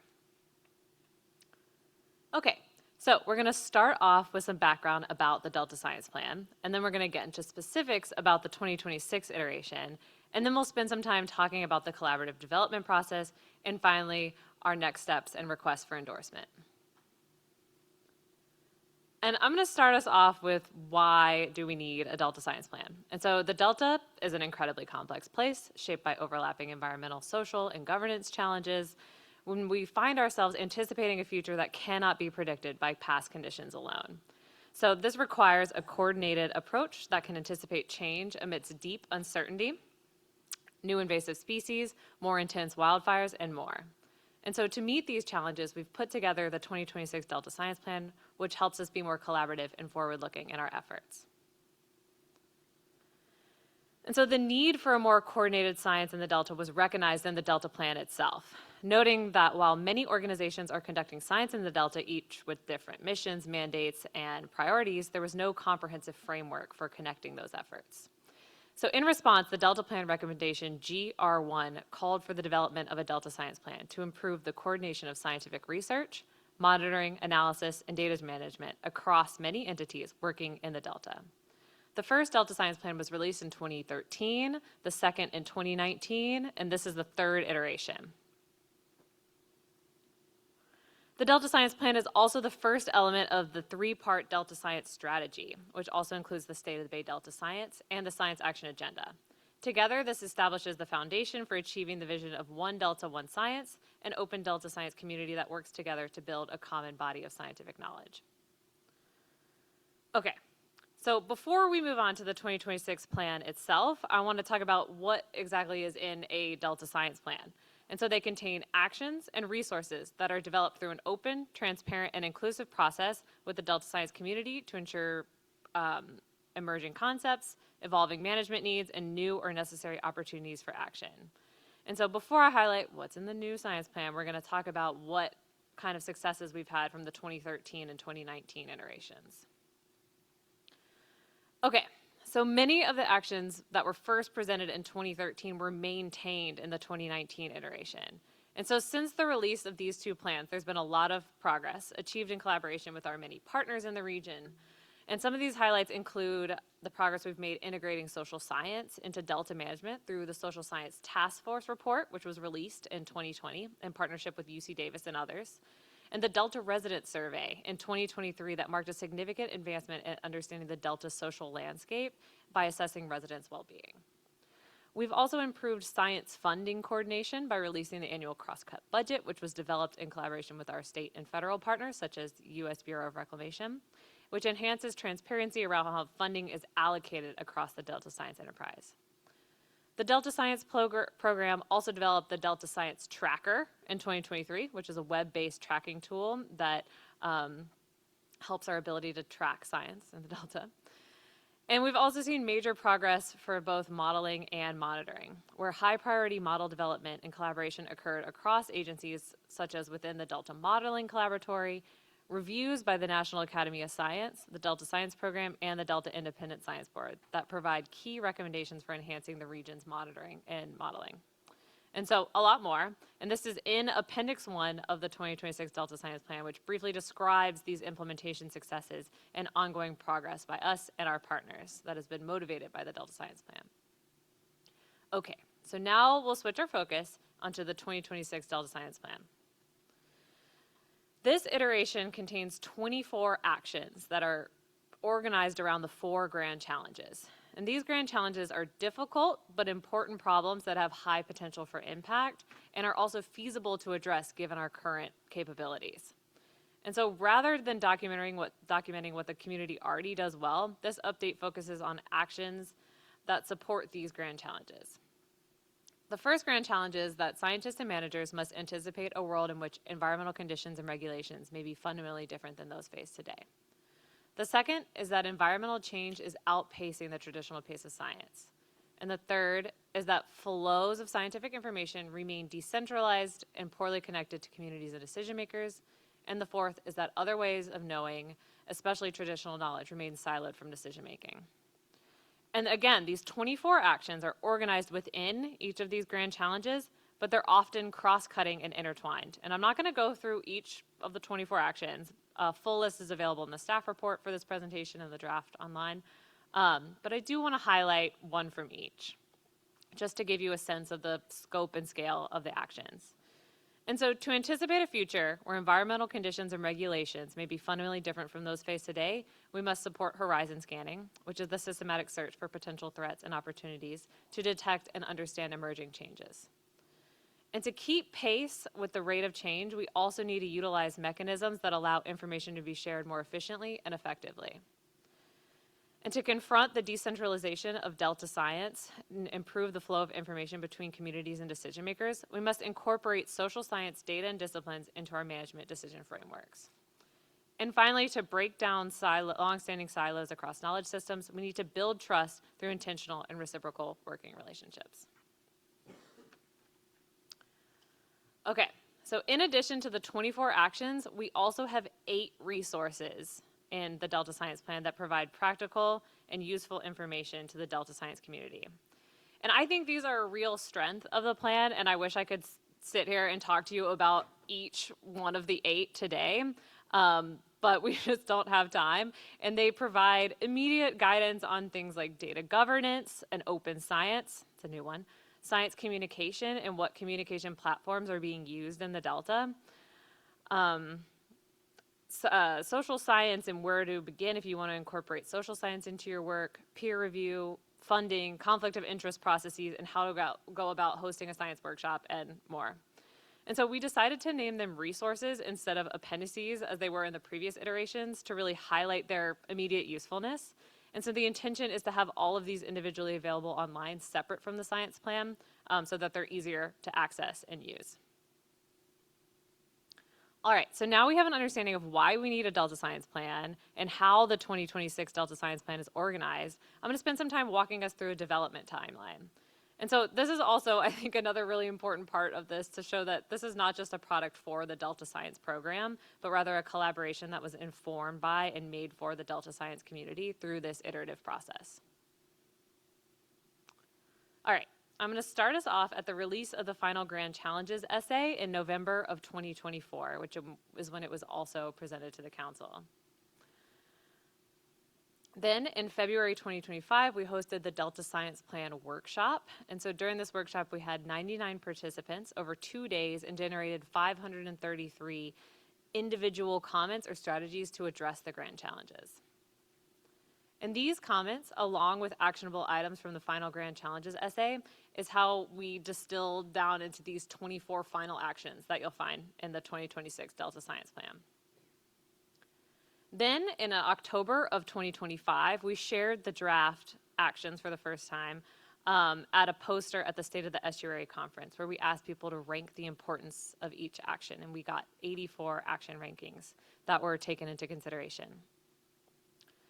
And then a few weeks later, we released the draft 2026 Delta Science Plan on November 19th, 2025, and it underwent a 72-day public comment period, a 90-day tribal consultation period, and a review by the Delta Independent Science Board. And to encourage more public comment, an anonymous optional survey was also circulated that allowed respondents to comment on each individual action. And so in total, the Delta Science program received 4 comment letters, 22 emails, 15 survey responses, and a publicly available review by the Delta Independent Science Board. And combined, this included over 200 individual comments that were each considered in the revision process. And so overall feedback was supportive of the plan, while asking for a more nuanced discussion of the social sciences, a more explicit discussion of the decision-making frameworks, and a more details on future tracking of the Delta Science Plan. And so while no substantial changes were made to the action text itself, the feedback from the community really fleshed out and substantially strengthened the 2026 Delta Science Plan, and we're grateful to all who provided feedback during the process. Okay, and so that brings us to today, where we have spent the past several months incorporating all the feedback we received and shared the plan with the Interagency Ecological Program, or IEP, in the March workshop. And today we're asking the council to endorse this plan before it's released later this summer and tentatively brought to the Delta Plan Interagency Implementation Committee, or DPIC, it's a real mouthful, this fall. All right, and so to kind of wrap this all up, I'll remind you that the 2026 Delta Science Plan details the 4 grand challenges to Delta Science and offers 24 actions and 8 resources to address them. And so science cannot address the Delta's challenges alone. Effective science coordination remains paramount. A coordinated science-based approach is essential for managing the Delta and furthering the co-equal goals. The 2026 Delta Science Plan is a fresh take on this foundational document for Delta Science, and we look forward to working with the Delta Science community to implement this plan moving forward. Our next step include continuingly to actively promote these actions and resources across the Delta Science community. And so these pictures are from a Jeopardy town hall we hosted at the 2024 Bay Delta Science Conference to let people know we were gearing up for the next iteration of the science plan.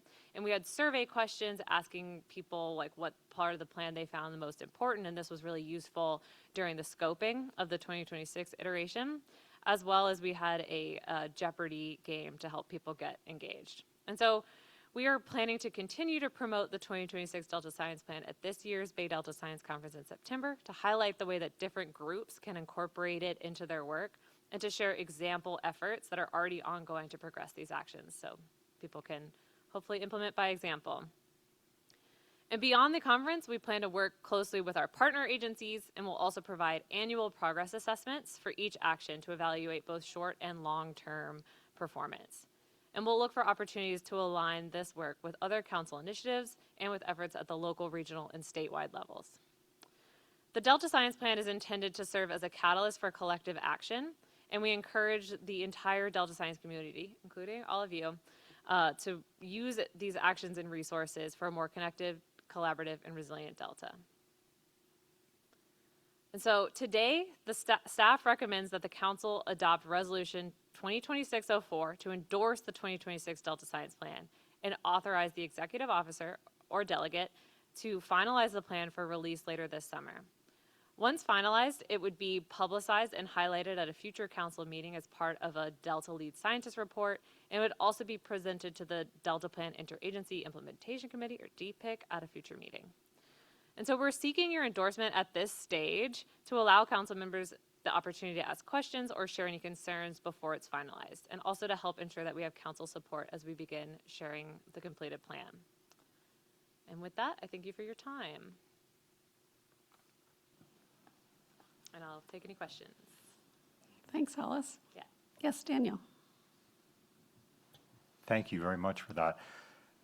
And I appreciate at the end how you brought it back to the purpose for all this is collective action, is to see some collective action. So we're 13 years into the journey, right?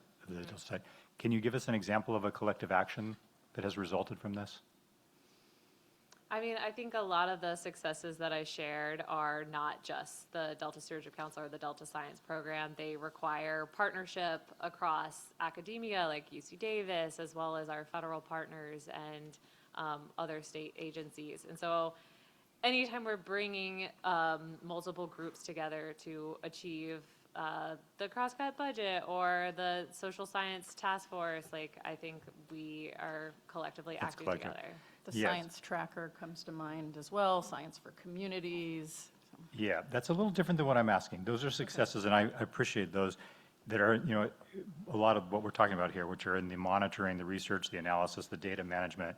Those are successes on a path to collective action, right? That the reason for this, in my opinion, was not just to improve the monitoring, the coordination of data, all of that kind of collaboration. It was so that that would result in collective action.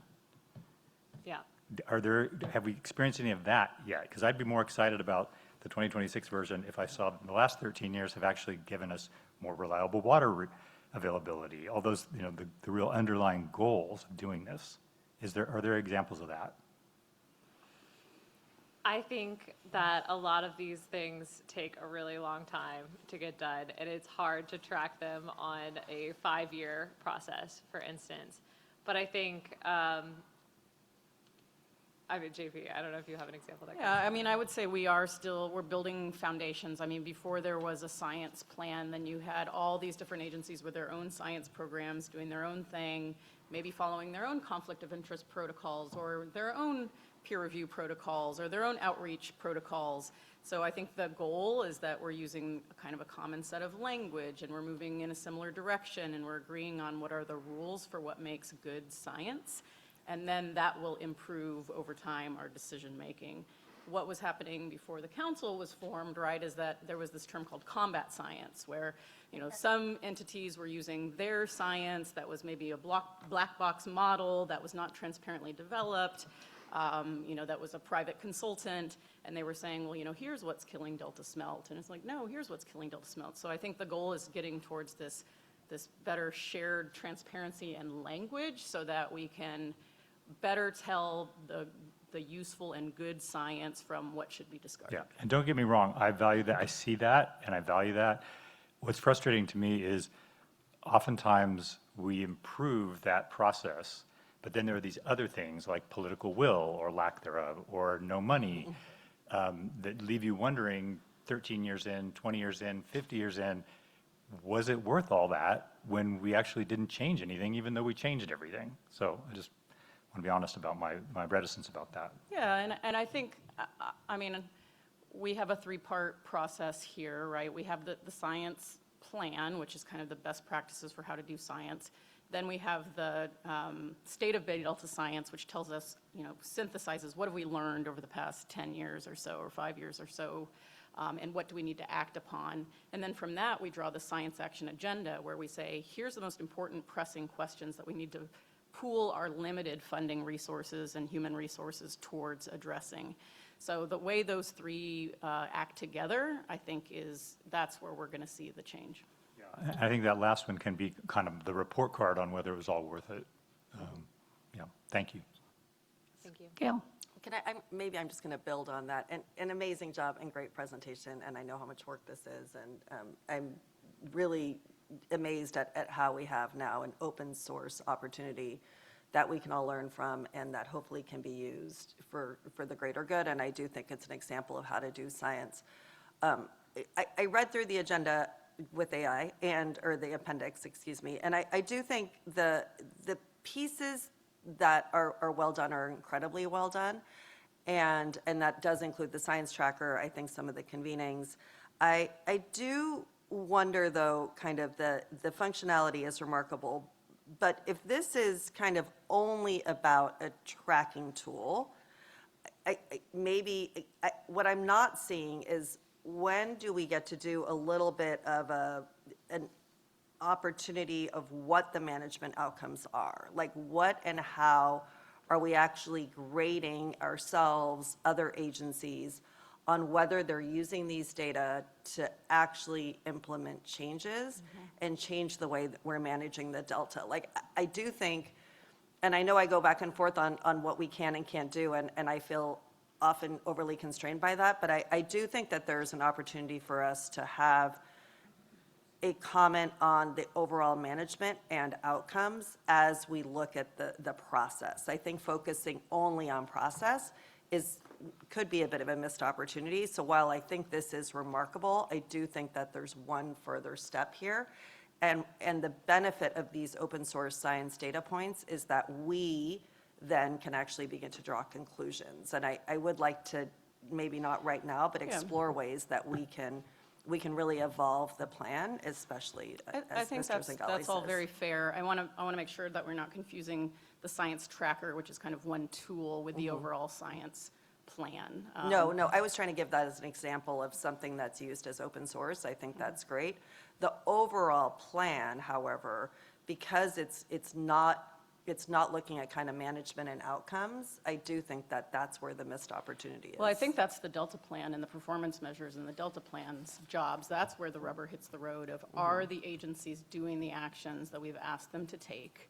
You know, are those moving the needle towards the co-equal goals and other requirements in the Delta Reform Act? So I think all these pieces do need to fit together. You may also remember that a couple months ago, we brought to you our kind of return on investment analysis that we're doing on our Delta Science funding to see, you know, what kind of impact is our funding really having and where can we make improvements there. So yeah, I'd like to continue that conversation to get to where you're thinking. I think it speaks a little bit to my earlier comments. When we function in these silos, even the example of the 3 plans, the ability to bring the 3 plans together with a summary will lead us to the outcomes. So I think that we're very clear on the inputs, and I recognize how challenging the inputs are given the reduction in science funding. But the ability to pull some of this together is, I do think, could be an important function of the council, so that we're really clear-eyed on what our view, given the science of the outcomes, could be. I think there's an opportunity there. I understand it's not part of this, and I'm happy to support the resolution. My bigger concern is that we're really forward-thinking, because as we just learned with the snowpack, for example, the consequences are greater and greater, and I do think require a different process to really kind of drive towards that. There's no criticism here, sincerely. I just think there's an opportunity that perhaps we can build on and look towards. Yeah, I think we agree with you, and a lot of the ways that we hope to track this plan will be different from how we've tracked the previous 2 iterations, and this was kind of a comment that we received on the 2019 plan and tried to make this pivot to be more forward-looking and to have more in-depth, impactful, meaningful tracking of how not only us but our partners are also incorporating some of these things into their work. And so we're excited to work with you guys and the rest of the Delta Science community to find the best way to communicate how we're doing that, but that we are taking a different approach than the 2019 kind of tracking. So thank you. And I think that was some of the feedback from the ISB as well. Yes. It kind of mirrored that same being forward-thinking approach. That's what led to the grand challenges framing this time around, Right. was that pushback and feedback from the Independent Science Board Yeah. to be more horizon scanning and forward-thinking and dealing with uncertainties in the future. And you've also changed something else from the earlier iterations, which is the action examples. Can you talk a little bit about that and how that changes the way that we're taking a look at things? Yes. So in the 2019 plan, we had listed participants and organizations for each of the actions, and we felt like that was a little bit prescriptive. And so in this iteration, for each action, we have an action example. And so this is an example from the Delta Science community of an ongoing or planned project that we think is really progressing that action. And so to me, a lot of this stuff can feel kind of abstract, and I think that concrete examples are a really good way to inspire people, as well as build connections or be like, maybe I should see how they're doing it or talk to them. And so finding examples in the community that are already ongoing was one of the ways that we wanted to kind of make it clear what we're talking about. Like each action has like a little paragraph about it, but that was one of the ways that we also want to track the plan moving forward. And at the Bay Delta Science Conference, we want to solicit other action examples because this is each action only has like one or maybe two examples. It's by no means a comprehensive list. And so at the Bay Delta Science Conference, we're going to be asking for soliciting more action examples so that we can incorporate this into our tracking of the 2026 Delta Science Plan and hopefully inspire some new collaborations. And some research. I mean, this also feeds into the way that we ask for our grant applicants to take a look at where gaps might be and where we need more action examples. Yes, absolutely. And one of our, I'll leave it at that, yes. All right, any other members? Yes, Dan. I think that what you're doing is really important. I think, my colleagues have really kind of addressed a lot of the reasons why this was so important to be done. And I want to acknowledge that you incorporated social science into this, which was something that really is kind of awkward in some ways because it's not measurable the same way other types of science are. And that you're also incorporating the tribal knowledge. And again, that's not easily plugged in like these other things. And so I appreciate that.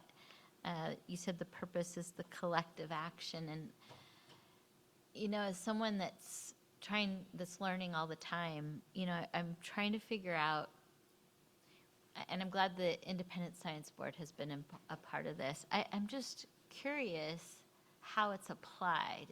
It's like we all agree on this, we're bringing in all of this data, we're analyzing it with all these different angles.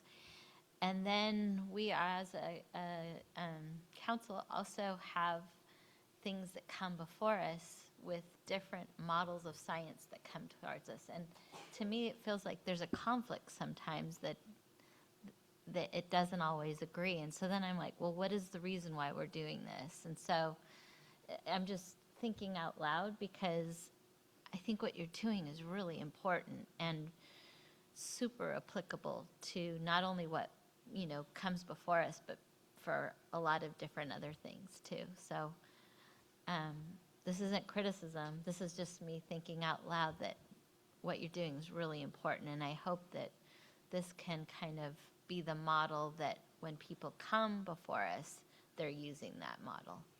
Yeah, that's the intention, is raising the standards for doing science in the Delta. Thank you. Thank you.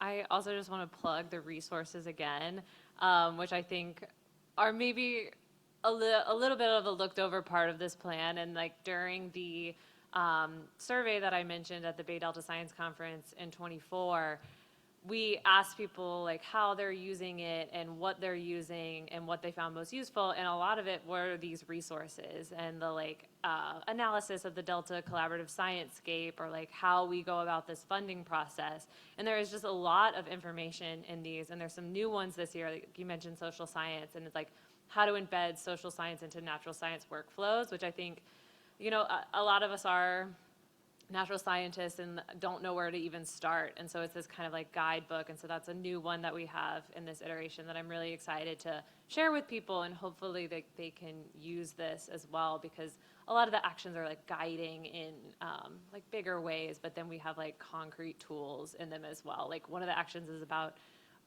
open data, and then we have a resource about open data and open science. And so hopefully those can kind of merge together to be usable. Yeah, we're in a time of uncertainty, and trust is really challenging, and information is super valuable these days, but it can also be manipulated and all of those things. And so that's where I think part of this is being able to maintain trust in science. Yes, absolutely. And transparency is one of the biggest steps we take to do that. All right. Daniel, did you have a follow-up? I just wanted to, I'm going to support the resolution for all the reasons we've been talking about, because this is really important, great work, and because Jessica, I think, makes an important point, which is we can't judge one piece of the puzzle by the, the overall outcome. So there are other places for us to keep, all of us together, to keep looking for those actions. And it wouldn't be fair to put that all on this, piece, which is, we've made so much progress in terms of coordinating information. So I just wanted to share that. Thank you. And didn't JP do really good in Jeopardy? I was the host. Oh, okay, that's what it was. I saw a little smile on her face when you're talking about it, so. Lisa Marie and I were co-hosts. Co-host. It was fun. I also want to highlight just the AB 1755, the open, Transparent Data Act. you just rolled off your tongue, open and transparent water data platform. It's 10 years, and if we didn't have it, we would be further behind. There's a lot of unrealized parts that we think we still, so to that point, that we can do better, but at least we have that. And so I think, this kind of retrospective of, for us, it's every 5 years, thinking back on, what can we advance in that platform as well is something for the whole community to step into, so. Great. I think before we entertain a motion to approve the resolution, I'll ask first if we have any public comment. We have no public comment at this time, Madam Chair. All right. So given that, I'll entertain a motion to approve Resolution 2026-04. I'll move. All right. Daniel moves. Second. Second. Seconded by Gail. Emma, can you lead us in a vote? Councilmember Burgess. Aye. Burgess, aye. Councilmember Eggman. Eggman, aye. Councilmember Miller. Aye. Miller, aye. Councilmember Patterson. Aye. Patterson, aye. Councilmember Zingali. Yes. Zingali, aye. Chair Lee. Aye. Lee, aye. The motion passes. Thank you. Thank you all for the conversation. Thank you, Hollis, for the presentation and all the answers. That was wonderful. Our next agenda item is the Delta Levy Investment Strategy Annual Report. So I'll welcome up Aaron Mullen, our lead engineer. And then Aaron, I'll have you introduce some of your colleagues that are going to be helping to present the report.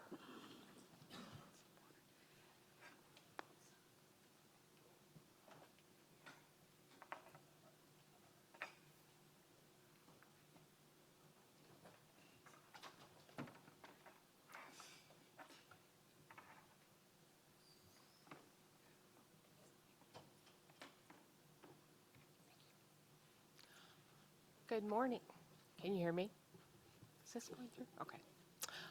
Good morning, council members. I am Erin Mullen, the lead engineer for the Delta Stewardship Council, and I am so excited to be here today.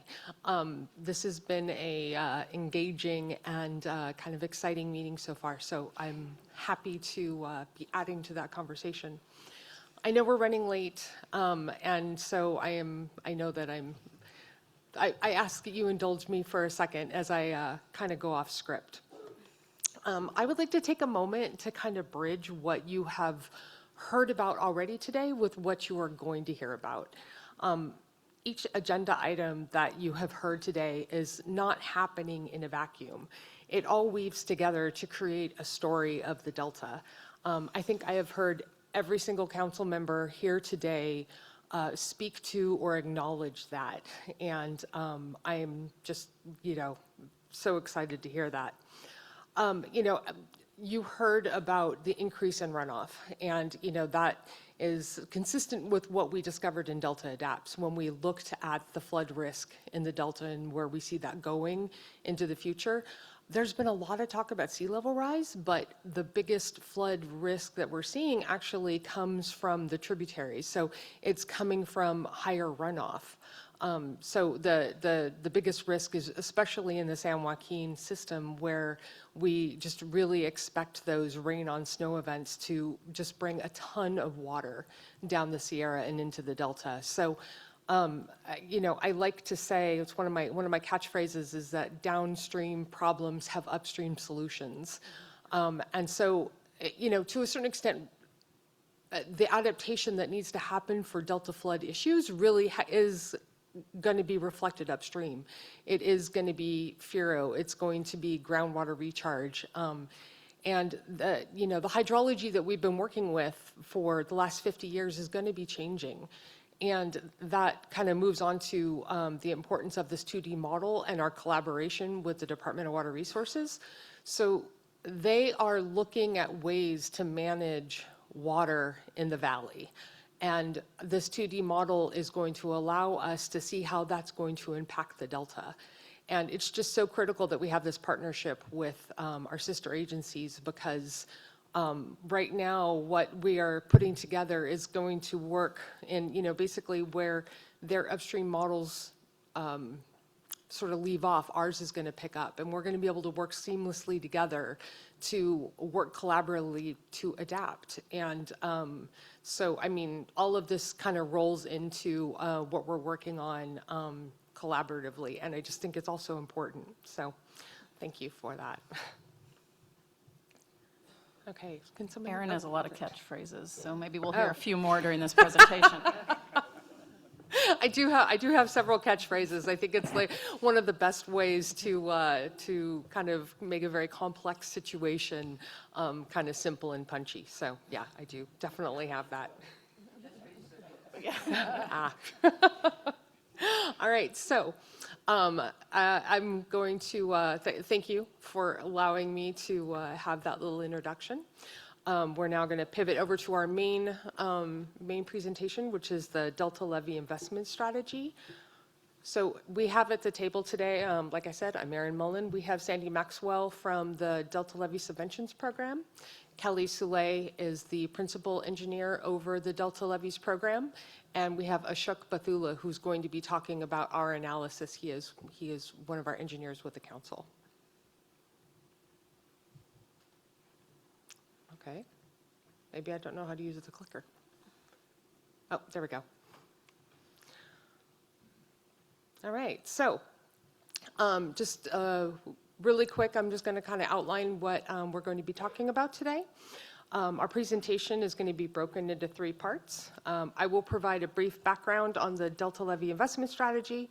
Ashok will talk about the report that we received from DWR, and we'll speak to our 7 years of collaboration and what we've learned from that process. And we will be hearing from Kelly Soule and Sandy Maxwell on the nature of DWR's report. Okay, so I'm going to be jumping into this. All right, so yeah, this is another one of my catchphrases is the co-equal goals are built on levees. The Delta Reform Act created the council with the charge of advancing the co-equal goals, and these goals being a more reliable water supply and a healthy ecosystem. And the first step to this process is managing flood risk, because if you don't have levees in the Delta, you don't have a Delta. You actually don't even have a marsh. You just have open water. So they really are the backbone of anything that we try to achieve.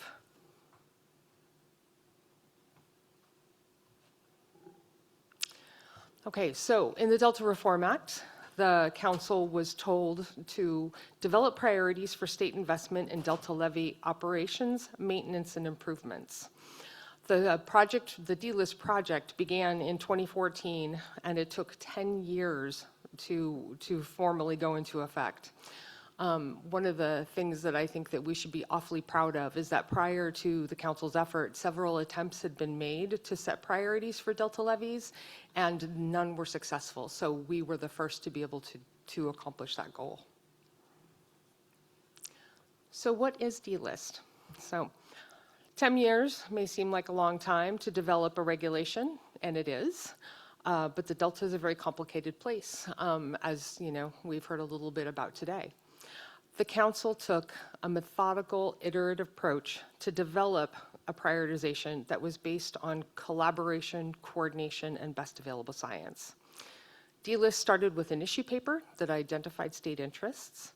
It then went on to develop a methodology that quantified the risks and a platform where the council and the stakeholders could have a transparent and public dialogue about strategic investment to reduce those risks. The methodology uses a decision support tool to assess risk and identify investment strategies. The weight of each state interest is set by the council, and I will talk a little bit more about that on the next slide. The decision support tool informs the council and lays out the foundation for the prioritization. But it doesn't set the prioritization. It is simply a support tool, and we take the information that it gives us and we go through a deliberative process, and we basically ask ourselves, does this make sense? In addition, the prioritization to prioritizing levy investments, the DLIS regulation also identified operations and maintenance as a universal priority, and it creates a reporting structure for public review of state investment decisions made by DWR.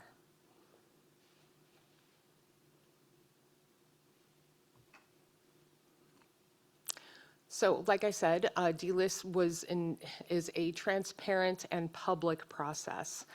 Over the course of this effort of coming up with the prioritization and the methodology that underlines it, we discussed this at 44 council meetings.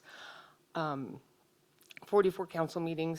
had several meetings with technical experts, and we had public workshops, and there were several opportunities to provide public feedback.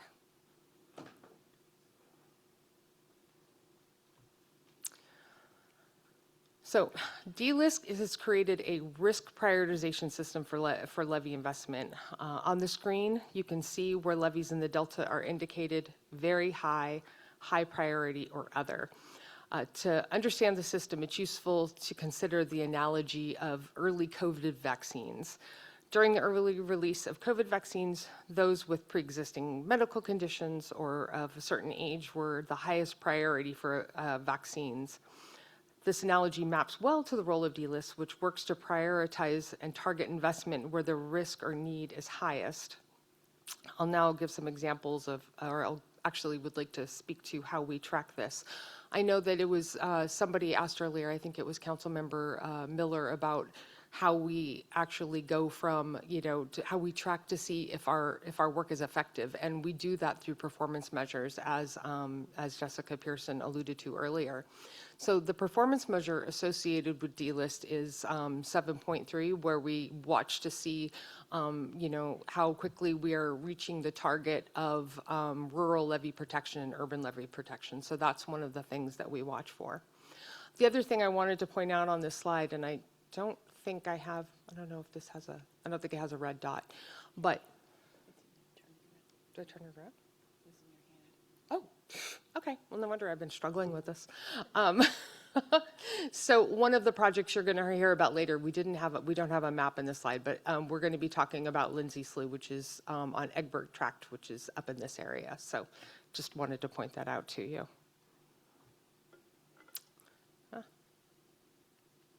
Next slide. So just a little bit more of an explanation about how DLIS works. I call this slide a tale of two cities because I think it's a really good example of what the prioritization means. I think there's been a lot of misunderstanding about our prioritization. I think, to people that have not been following this process, they look at it and they see an island or a tract that's labeled as very high, and they think, oh, well, that means it's just very important. And that's actually, that's incorrect. So when an island or a tract is very high, that means that that's where we think the risk is the highest and it needs attention urgently. And so I think this comparison of North Stockton and West Sacramento is a really good example of that. So North Stockton is a very high priority island because it doesn't have the 200-year level, urban level of protection that the state says it really should have. West Sacramento, on the other hand, is in the other priority, even though it's also an urban area with lots of people and property at risk. The reason that West Sacramento is an other is because it's well on its way to having that 200-year level of protection. Its levees are actually in very good shape compared to the North Stockton area. So I think that that's a really good example. I mean, if an island is an other, it doesn't mean that it's not important. It doesn't mean that it doesn't have state interest at risk. It doesn't mean that we're not, that it's not important. It just means that its levees are doing the job that they need to do, and that we should probably put our attention somewhere else first. So with that, I'm going to hand it over to Kelly, who's going to talk about the annual report. Sounds great. Good morning, council members, staff. Again, my name's Kelly Souley. I'm the principal engineer over the Delta Resiliency Branch in the Division of Multi-Benefit Initiatives. I came to you last year and was introduced to you while Brian Brock gave the presentation, so this is my first year forward. I also brought Sandy Maxwell. She is the manager of the Delta Levees Maintenance Subventions Program, and for the last year, she's been the acting section manager that also covers that program as well as the special projects. She's done a lot of the heavy lift on this report and has the historic background, so we needed to have that here just in case. So let's see. So the purpose of this report, again, we come to you annually, and we're here to advise you on the investment decisions from the department based on fiscal year 24-25. That's required by the California Code of Regulations, Title 23. So the department, we have a total of 17 programs that support the Delta. The programs have responsibilities and interests either in whole or in part in the Delta associated with the levees. And specifically, they're kind of broken down into 3 categories. We've got the Delta Levees Program, which is both funded by general fund and bond fund, and we've got 5 different programs underneath that one. The System-Wide Flood Risk Reduction Program also is general fund and bond funded, and that covers the multi-benefit flood risk reduction and habitat restoration projects that are in the Central Valley in alignment with the Central Valley Flood Protection Plan. And then we also have flood management. They have 11 programs that are either partially in the Delta because they cover state plan of flood control facilities as well as statewide. So we've got a big overlap here within the department. All of these can kind of be summarized, the different phases. We have programs that cover emergency response, maintenance. We've got the levee repair and improvement projects, as well as the ecosystem restoration and multi-benefit projects. And there is a complete description of all of these programs in Appendix A of your written report. So this is kind of a boom or bust cycle with us, depending upon how our funding goes. So in the past, you've seen a lot of awards based on the PSPs that went out previously.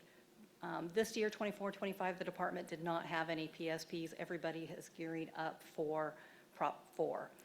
And so what you're seeing here is that the Delta levees, we did not award any new projects this year, neither did flood management. System-wide did have one project for $1.5 million. So it's probably going to look similar to this next year as well until we get the Prop 4 funds online. We are required to present to you on 7 different items here. I'm not going to review all of these because I'm going to go into each one of them in detail here with you in the next few slides. So Part A is a description of the fiscal year 24-25 DW awards for Delta levees. Again, we had one project under the system-wide program in RD 536 in Egbert Tract. This is the Lindsay Slough Levee Rehabilitation Program for $1.5 million, and it had a D-list priority of high. Under Part B, the list of all levee improvement projects submitted, we didn't put out any solicitations or accept any new proposals for work during fiscal year 24-25. C is the list of awarded levee improvement projects, their funding level, cost shares, priority, and location. Again, this is Lindsay Slough, and it was 100% state cost share. This was a directed action project, so there was no PSP associated with this. And then Part D was a description of each project awarded, their priority, level of protection, and changes, level of flood protection changes achieved. This one is a rehabilitation of the seepage and stability issues along the levee, and it is to restore the current design level of protection. And then Parts E, F, and G were the list of the funded projects that are inconsistent with the D-list. F was a summary of the rationale for projects that were submitted but not awarded, and then a summary of all projects that were completed. We did not put out any new solicitations for 24-25, and we do not have a completed project in 24-25. Of all the ones that you saw in previous years, most of these projects take 5 to 10 years to complete, so they'll be coming in future years. They're all still underway. We did want to throw this in to let you know kind of where we are with the current and future funding, so you have an outlook of where we're going. The Delta Levees program, we are receiving a total of $150 million from Proposition 4 over the life of the bond. We did not get any funds for fiscal year 25, 26, and so we'll get our first allocation in 26, 27. We're currently working on guidelines, and we'll have a PSP out hopefully in fall, early winter time. System-wide, they receive $75 million. A PSP is A a project solicitation package. competitive process. Yes, competitive where they submit everything. Sorry about that. System-wide, they are receiving $75 million of the lifetime of Prop 4. They received a little bit in 25, 26, and they'll receive more in 26, 27. And then flood management, they're the same as Delta Levees. They will get their first allocation in 26, 27. And I know specifically that the Small Communities Flood Risk Reduction Program is also planning to put out a solicitation. So the Delta Levees Maintenance Subventions Program, this is not one that we are required to submit on, but we always like to share it with you because it's such a foundational program. Been with us for over 50 years. And we have to report a year behind because it is a reimbursement program. So I can give you the numbers for 23, 24. The Central Valley Flood Protection Board approved funding at $15.5 million, and we reimbursed $14.8 million in a total of 71 claims. We're currently still working through 24, 25, but we were approved for $16 million, and we received 71 claims. So staff is still working on their final reimbursement for that year. There is a cost share and a program deductible for the program. And although we know the need is much greater for this program, these funding levels are very typical and representative because it's what the RDs are capable of doing since it is a reimbursement program and they have to front the monies. And we do have a full listing of what each RD received in funding available for you in Appendix D of your report. And that's all I have. I'll turn it over to Ashok. Okay, thank you. Good morning, everyone. Okay. All right. We are going to take a clear, objective look at the last 7 years of state investments to understand where we stand now, what has DWR accomplished, and what we should be looking out for next. The absolute core question is, are state investments closing the gap in flood risk fast enough? All right. We need to look at the pacing of our progress towards the long-term safety mandates. To answer that pacing question, we need to establish a baseline. So we looked at DWR's annual reports, from the last 7 years, fiscal year 2018-19 through fiscal year 24-25, to understand what has been completed, what is still active, and where gaps still remain. Why this baseline matters right now, this is because DLIS officially became legally binding in Jan 2024. So we are basically entering this brand new era of levy prioritization. Also, Delta Plan sets a major performance measure that Erin talked about that says all rural islands in the Delta should reach their rural island levy standards by year 2050. All right. We have to acknowledge this massive, undeniable success here by the DWR. Prior to the Delta Levees program, Delta used to see one major levy failure every year.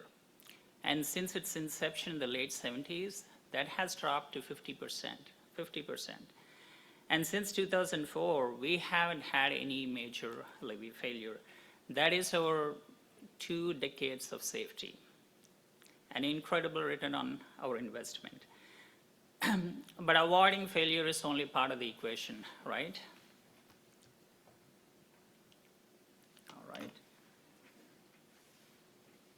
So before we look at the hard numbers, we need to define or understand what work actually means in these reports, there are three broad categories under which the work or the projects fall, and not all projects reduce flood risk equally.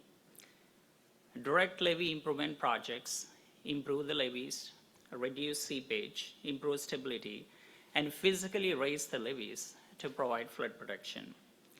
Access and maintenance projects, they're much needed, right?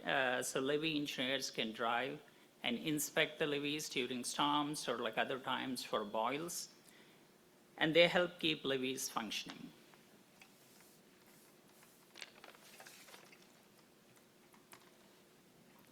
And then there is the last, or the third category called like ecosystem or habitat restoration projects. Very important in the Delta. Most of the time, these restoration projects, they have some flood reduction component, so they're also referred to as multi-benefit projects. But to close the gap in flood risk, the projects or the category that helps us the most is the direct levee improvements. All right. So we wanted to understand where the money is going, and most of that we see is going to the urban areas with footprint in the Delta. To understand the investments in the rural Delta, we have to separate them. And this chart shows that over the last 7 years, rural Delta received anywhere from $32 million to $63 million. A noticeably smaller number than what the headline numbers indicate. So on the chart here, x-axis, you see the fiscal years, y-axis, millions of dollars. And, and one thing to point here is 2024-25, that's kind of a transition year, like Kelly mentioned. We haven't received any money, or the rural areas received only $2.5 million, very less. All right. Over the last 7 years, only 3 direct levee improvement projects were completed. And this map shows where these projects are. They are in Bethel Island, Sherman Island, and Terminus Tract. One ecosystem restoration projects, that is the Dutch Slough, and a couple access maintenance projects. I must say here, I made a mistake. I did not, or I forgot to include the Lookout Slough project that has been completed. We checked with DWR. So with that, the total comes to be 6 projects. All right. As you can see on the map, only 6 projects have been completed, but a lot of work is happening on the ground. And what you see here in blue, those are the projects that are active or ongoing. And I have included everything. I haven't differentiated. Basically, it includes anywhere from projects that are like ongoing construction, projects in the design phase, or permitting phase. All right. DLIS has identified the islands that need urgent attention, and they're called very high priority islands. This is where investments should go first. And we see very good alignment with it from the DWR reports. It means funds are flowing to the right places. Despite this, you can see overall coverage is lacking, it's incomplete. Out of the 33 islands in this category, 16 did not receive any funding at all. So almost half are waiting state or program investments.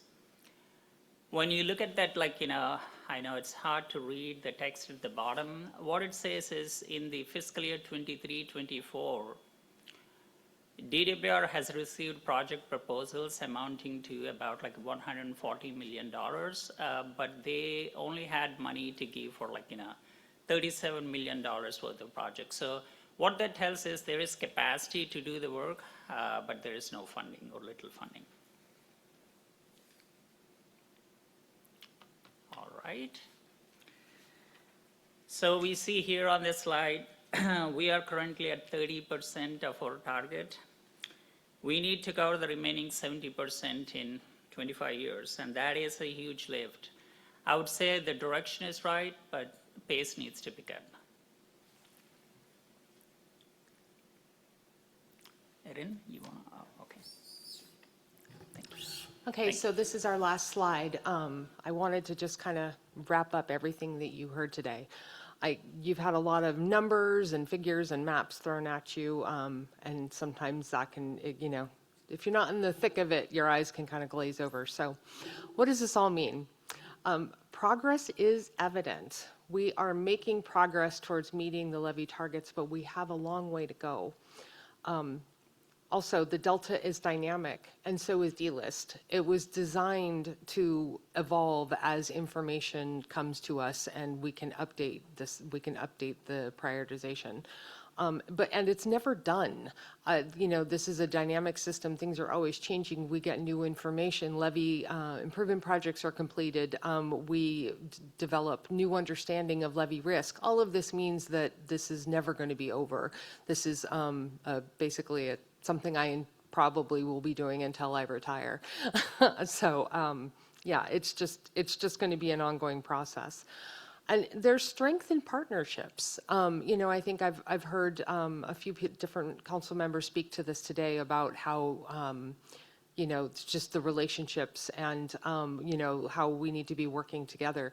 And I just agree with that completely. One of the things I like to say, and I think about the council, is that we have the responsibility of being a bridging agency. We're a capstone agency. We have authority over, and we work with several different partners. And it's really our charge to bring all of these different agencies together and getting us all pulling in one direction. And that is our challenge, and it's also our strength. And I think this this partnership that we have with the Department of Water Resources, and our ability to communicate and really tell this story is one of the really great things about D-List. So with that, I will put it over. I will thank you for your attention and open it up to questions. Thank you. Yes, Diane. Thank you, Erin. I see Kelly. I don't remember your name. Sandy Maxwell. Sandy. So I was looking at the numbers for the subvention program, and I was wondering, because I work on a lot of different things, the cost of doing things is going up. So I'm curious, is there a basic number of how much things are increasing in cost to do the work that you're helping match for? I'm not sure. So say a normal repair would cost $1,000. I'm just throwing a number out, and now it's costing $1,500, which means they're having to cover $150. And so how far is our money going or not going anymore? Costs of repairs are definitely increasing, and our budget is such that we haven't reached it yet. This year, we're expected to spend around $12 million.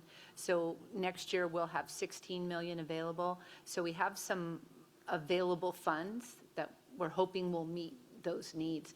But the reclamation districts are sometimes not able to do as much work as they'd like because of the increased costs. Cost, yeah. I just wanted to kind of point that out. And so your budget isn't increasing probably as much as it needs to for the cost to go up and the demand.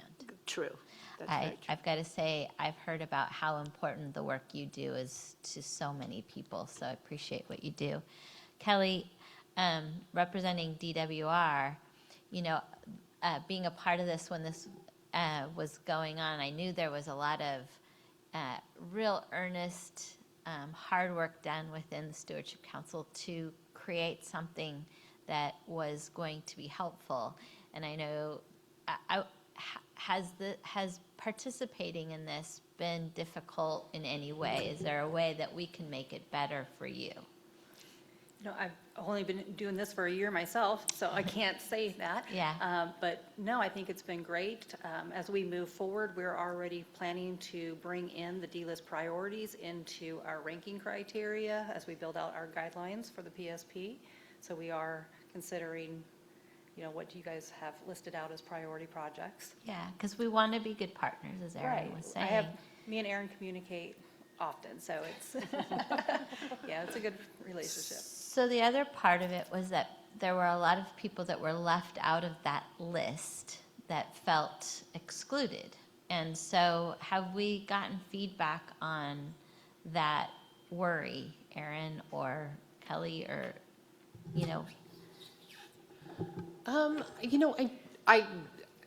That hasn't been the feedback that I've gotten. I go to, along with Kelly and Sandy, there's a meeting that happens once a month called DELHAC, which is the Delta Levees Habitat Advisory Committee.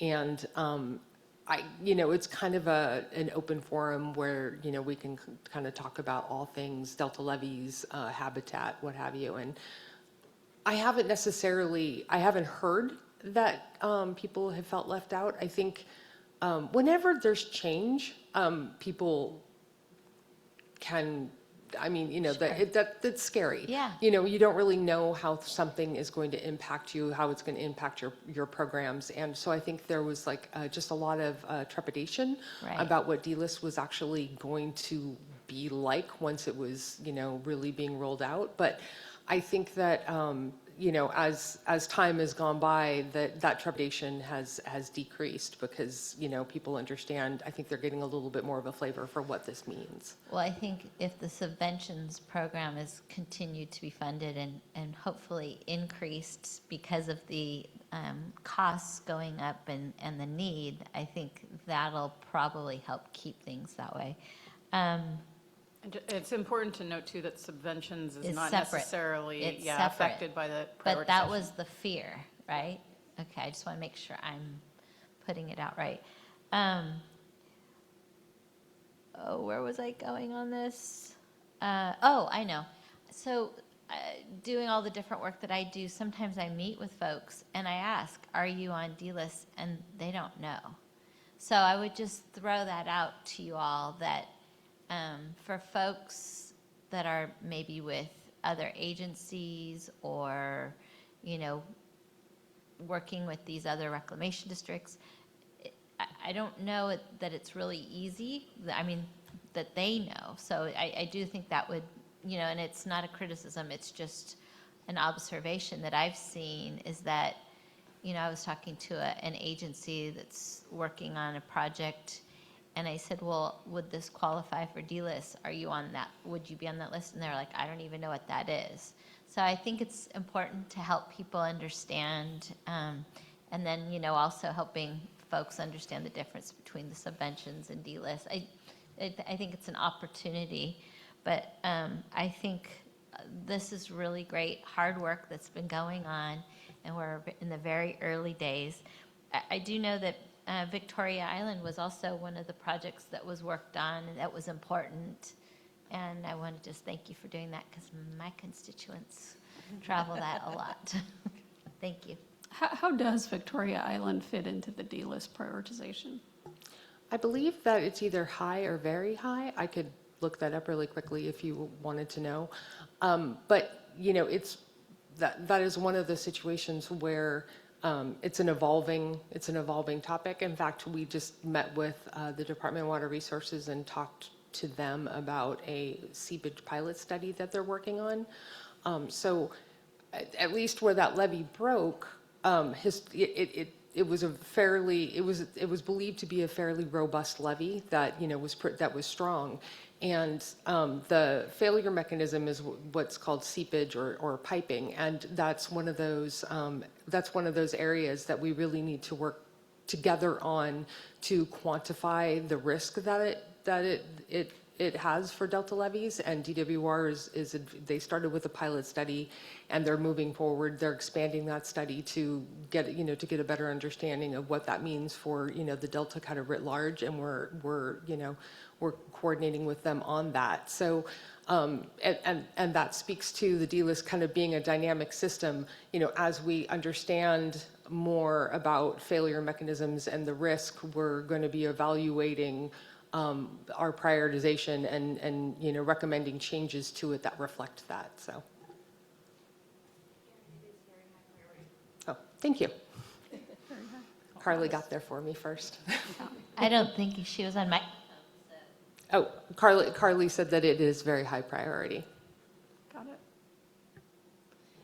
Well, it's obvious that there's more funding needed for levees. We all know the importance of the levees in the Delta. 27 million people get their drinking water, and with a levee failure, that can really be impacted, and that was one of the fears about Victoria Island and some of the other prioritization measures that were taken when some of the work was done to figure out if something were to break somewhere, how would the drinking water be impacted? And that was part of our prioritization calculations. It's also why I think it's really important for us to watch the bills coming through regarding funding for the levies and making sure that, if nothing else, they're required to follow the D-list prioritization and not some other type of efforts that might be in conflict with clearly the multi-year, well-thought-out program that you guys have put in place for the way that the levies should be prioritized and fixed going forward. Yes. If I could just say, I think it's important to watch the bill process, but also watch the budget process. A lot of that Prop 4 money disappeared at the end of the budget last year. So I think it went up to the North State.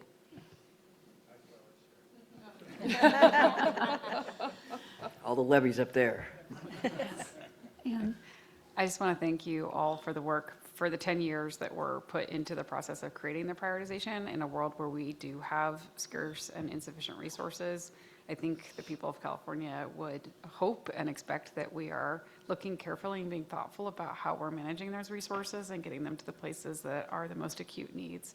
That is a challenge for people sometimes because it's a different way of doing things, but I was really happy to see that we were being thoughtful about that and using that information and data to help inform good decision-making across the different departments who are working on this. But yes, the ultimate goal here is to get more funding, and I think what's here and the work that you're doing is also helping us to see how much very high risk and high risk need is still unmet right now and what that could mean for communities. So thank you for the work. Appreciate it. It's really helpful, I think, to everyone, including the policymakers and legislators. Definitely. Thank you. All right, if no other members have questions, I'll turn it over to Emma to see if we have any public comment. We have no public comment, Madam Chair. All right. Well, with that, we are ready to conclude our meeting. I want to just mention that preparation for the next council meeting, we anticipate the council meeting will take place on June 25th here at the CNRA building, so please refer to the posted meeting notice for further information or updates. And with that, we are adjourned. Thank you very much.